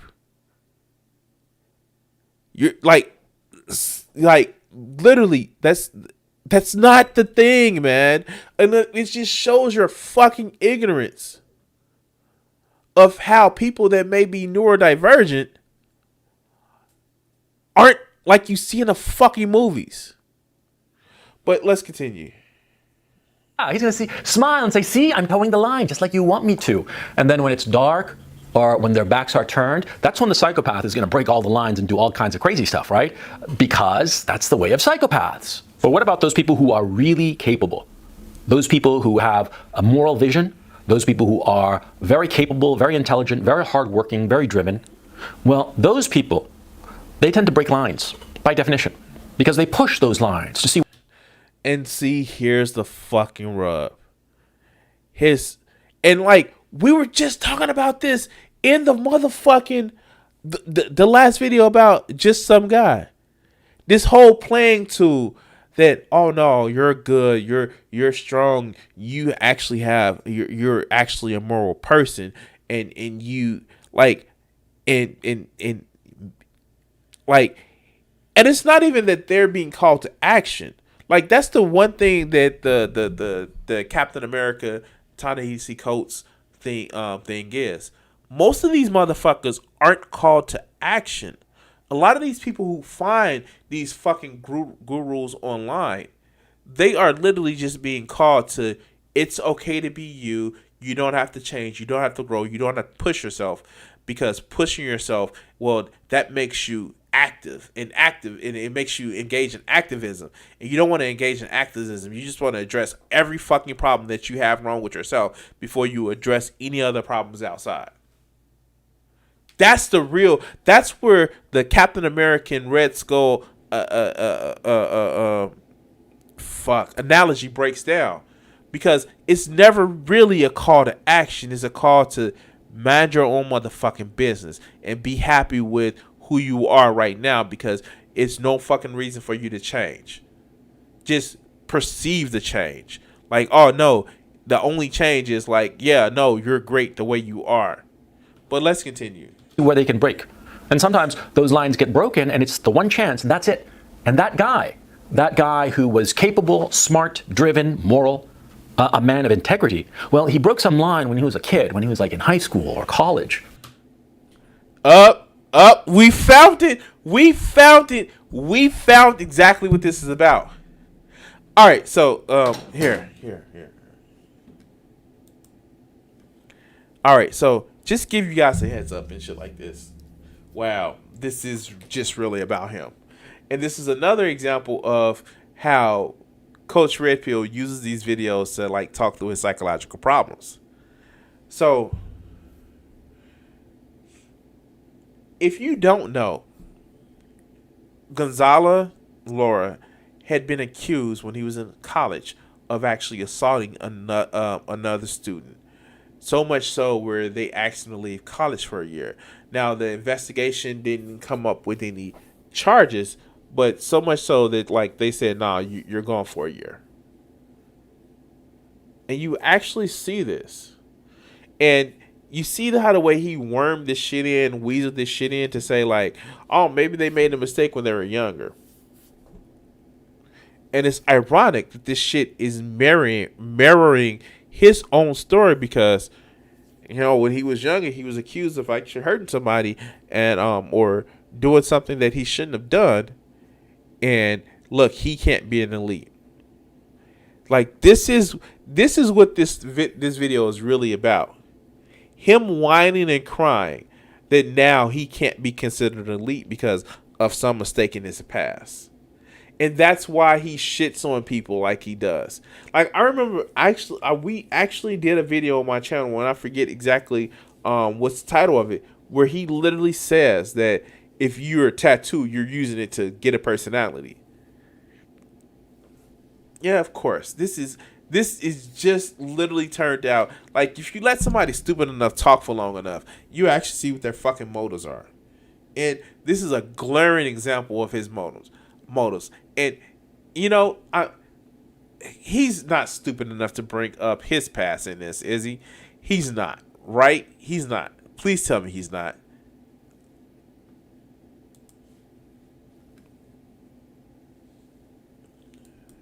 And because of it, he has a blemish on his resume, and so he doesn't rise. He doesn't keep on climbing the ladder. He won't be able to reach the very tippity top of politics or the corporate environment, maybe in the corporate environment, right? But not in academia, for instance. No, I mean, in academia, the most conservative place in the world right now in the Western democracies is academia. If you break one line, that's it. You're a student and you question any of the orthodoxies, that's it for your career in academia. You cannot advance. And so the more capable people in our current system, they don't get to the top. But the betas who toe every line and the psychopaths who also toe every line, they get to the top. Like, you see, he's like seething with anger when he speaks of it. Just seething with anger. Like, I get it. Gonzala, no one takes you fucking serious. I fucking get it. It's not because because of the shit you did when you were in college. It's the fuck that you're a raving fucking lunatic and you're a fucking little pitiful ass, oh, why me type of fucking victim that fantasizes about literally daughters' reproductive systems. That's why nobody takes you seriously. I'm just saying, like, you really want to know the fucking reason. That's the reason why no one takes you seriously. Because you sit back and make videos talking about how daughters want to cook their father. Like, you think I'm joking. You think I'm joking, but he has literally said that daughters try to cuck their fathers, or it's okay to hate your parents just a little bit because he hates his parents just a little bit. But let's continue. And they get to lead. And what happens when a beta leads? Beta doesn't lead, by definition. A beta does what everybody tells him to do, or what he thinks is the most popular thing to do. Look at Barack Obama, the ultimate beta.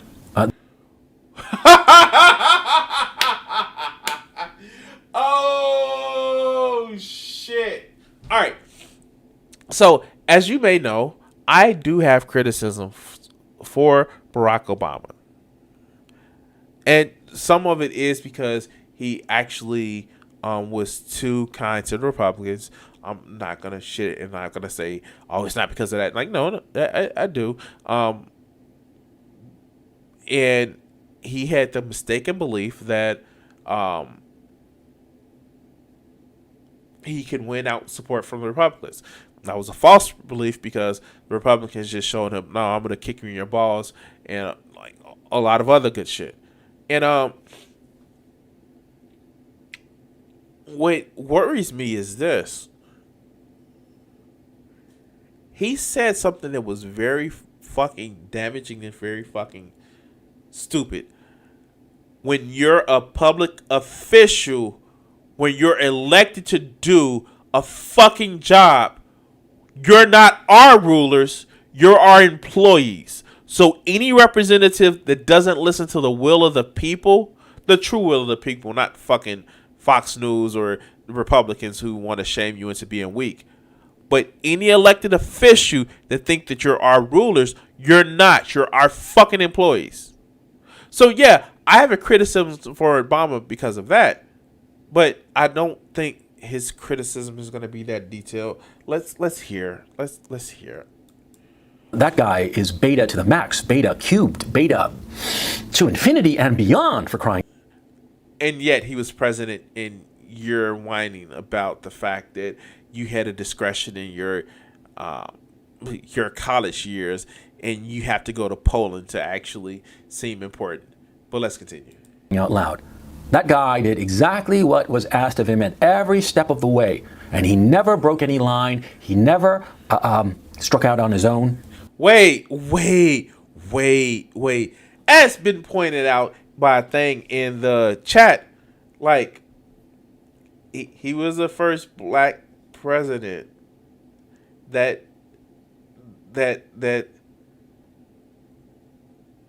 still kind of took a little courage to actively push to be the first black president.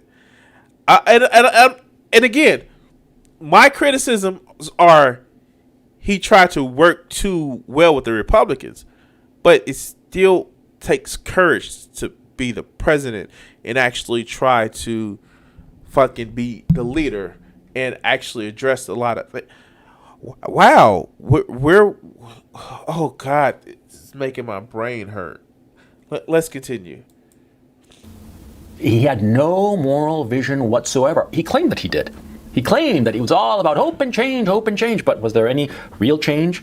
Did things get better, substantially better, for the majority of people in the United States? No. Wait. Obama wasn't king. Obama wasn't king. And I just shitting on him about trying to please the Republicans to actually work with them. That's because they actually helped part of the government. He wasn't king. He wasn't an autocrat. He couldn't just tell people what to do and have the shit happen. That's why it was a delicate line. Although I think he failed at walking that line, I do recognize Obama wasn't king. Oh God.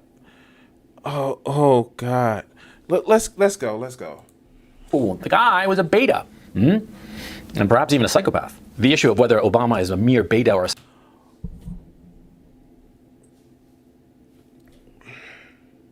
There's so many different wrong ways with what he's just said, and then when he's trying to put up that Obama was probably a beta or probably even a psychopath. There's so many like hold on. Wait. Did you hear that? Did you hear that dog whistle?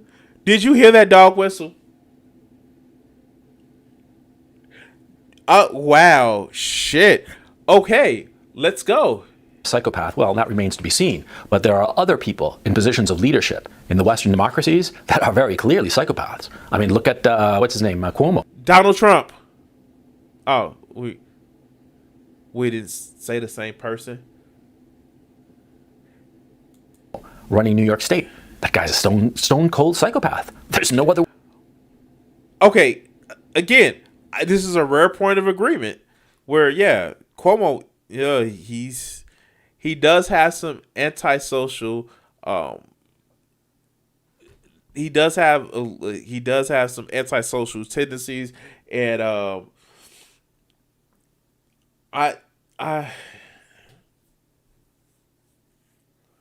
Wow.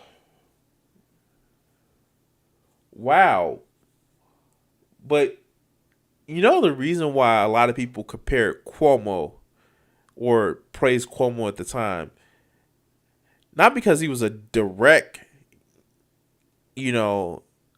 objection to Donald Trump. He was just blue MAGA. But let's go. Way to look at the guy, huh?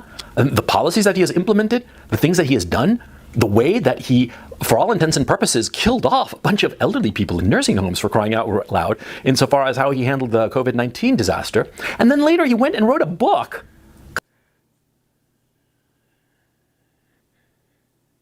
Is it too late to do the special word of the day? Because you know what I'm about to say. What about ism? Like, really? Wow. Governor Cuomo mishandled the COVID-19 pandemic. Wow. Sure, he was the top official in the whole of the country. Oh, wait. Wow.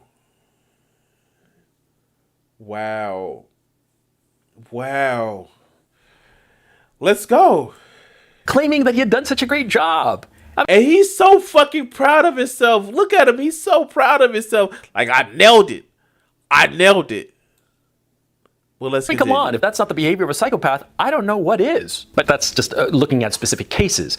That's not important. What's important in this video is for you to understand how our current system in the Western democracies, in Western Europe, in the Americas, and in Australia and New Zealand, it's designed to get these extremely compliant betas to positions of leadership, and it allows for psychopaths to rise to the top. The system is not designed to get psychopaths to rise to the top. No, it's psychopaths take advantage of the system because the system is so rigid. The system demands that you never break any line. See? In the past, this was not the case. In the past, people could break a line as they grew and matured, and it would be okay. You could.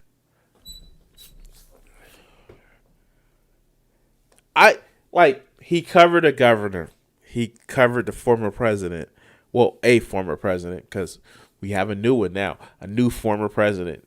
I wonder why he didn't cover Donald Trump or, people like Mitch McConnell. Or McCarthy. Or here goes one. Matt Gaetz. I'm just saying, it's funny. It's almost as if he doesn't mind autocrats as long as they're red autocrats.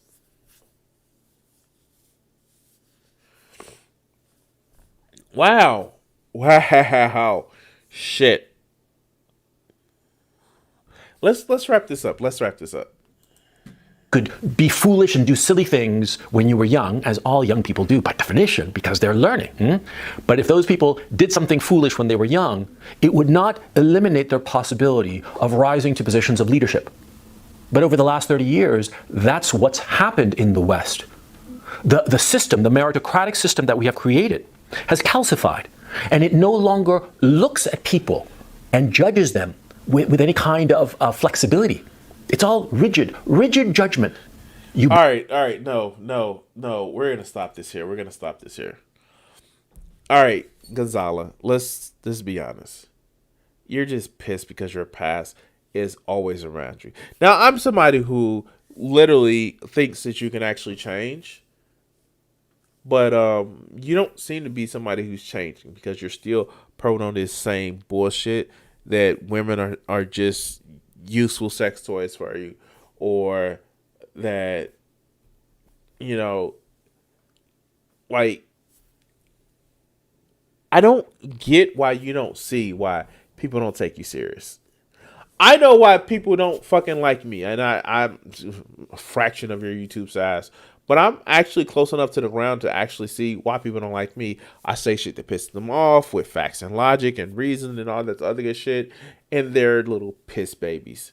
They're the weak man that you speak towards, that you hype up to say, oh no, you're important because reasons.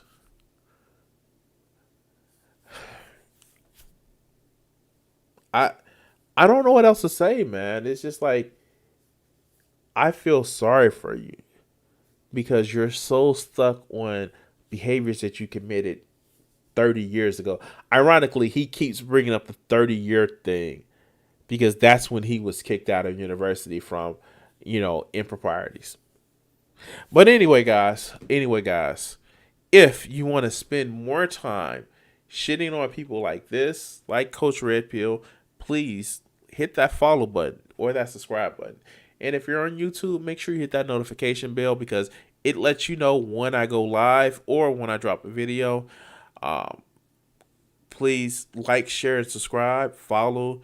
On the top, you can actually see right there above my head, you can actually see how you can help donate to the channel, or in the description, you can actually take a look at some of my arts on my Etsy store and actually help support the channel that way.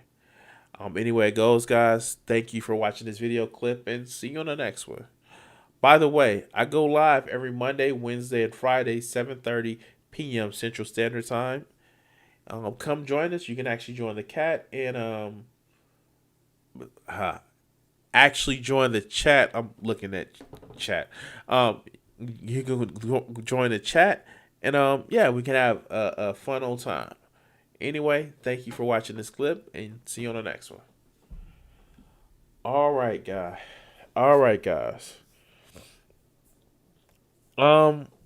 Yeah. It's getting late. It's about 10.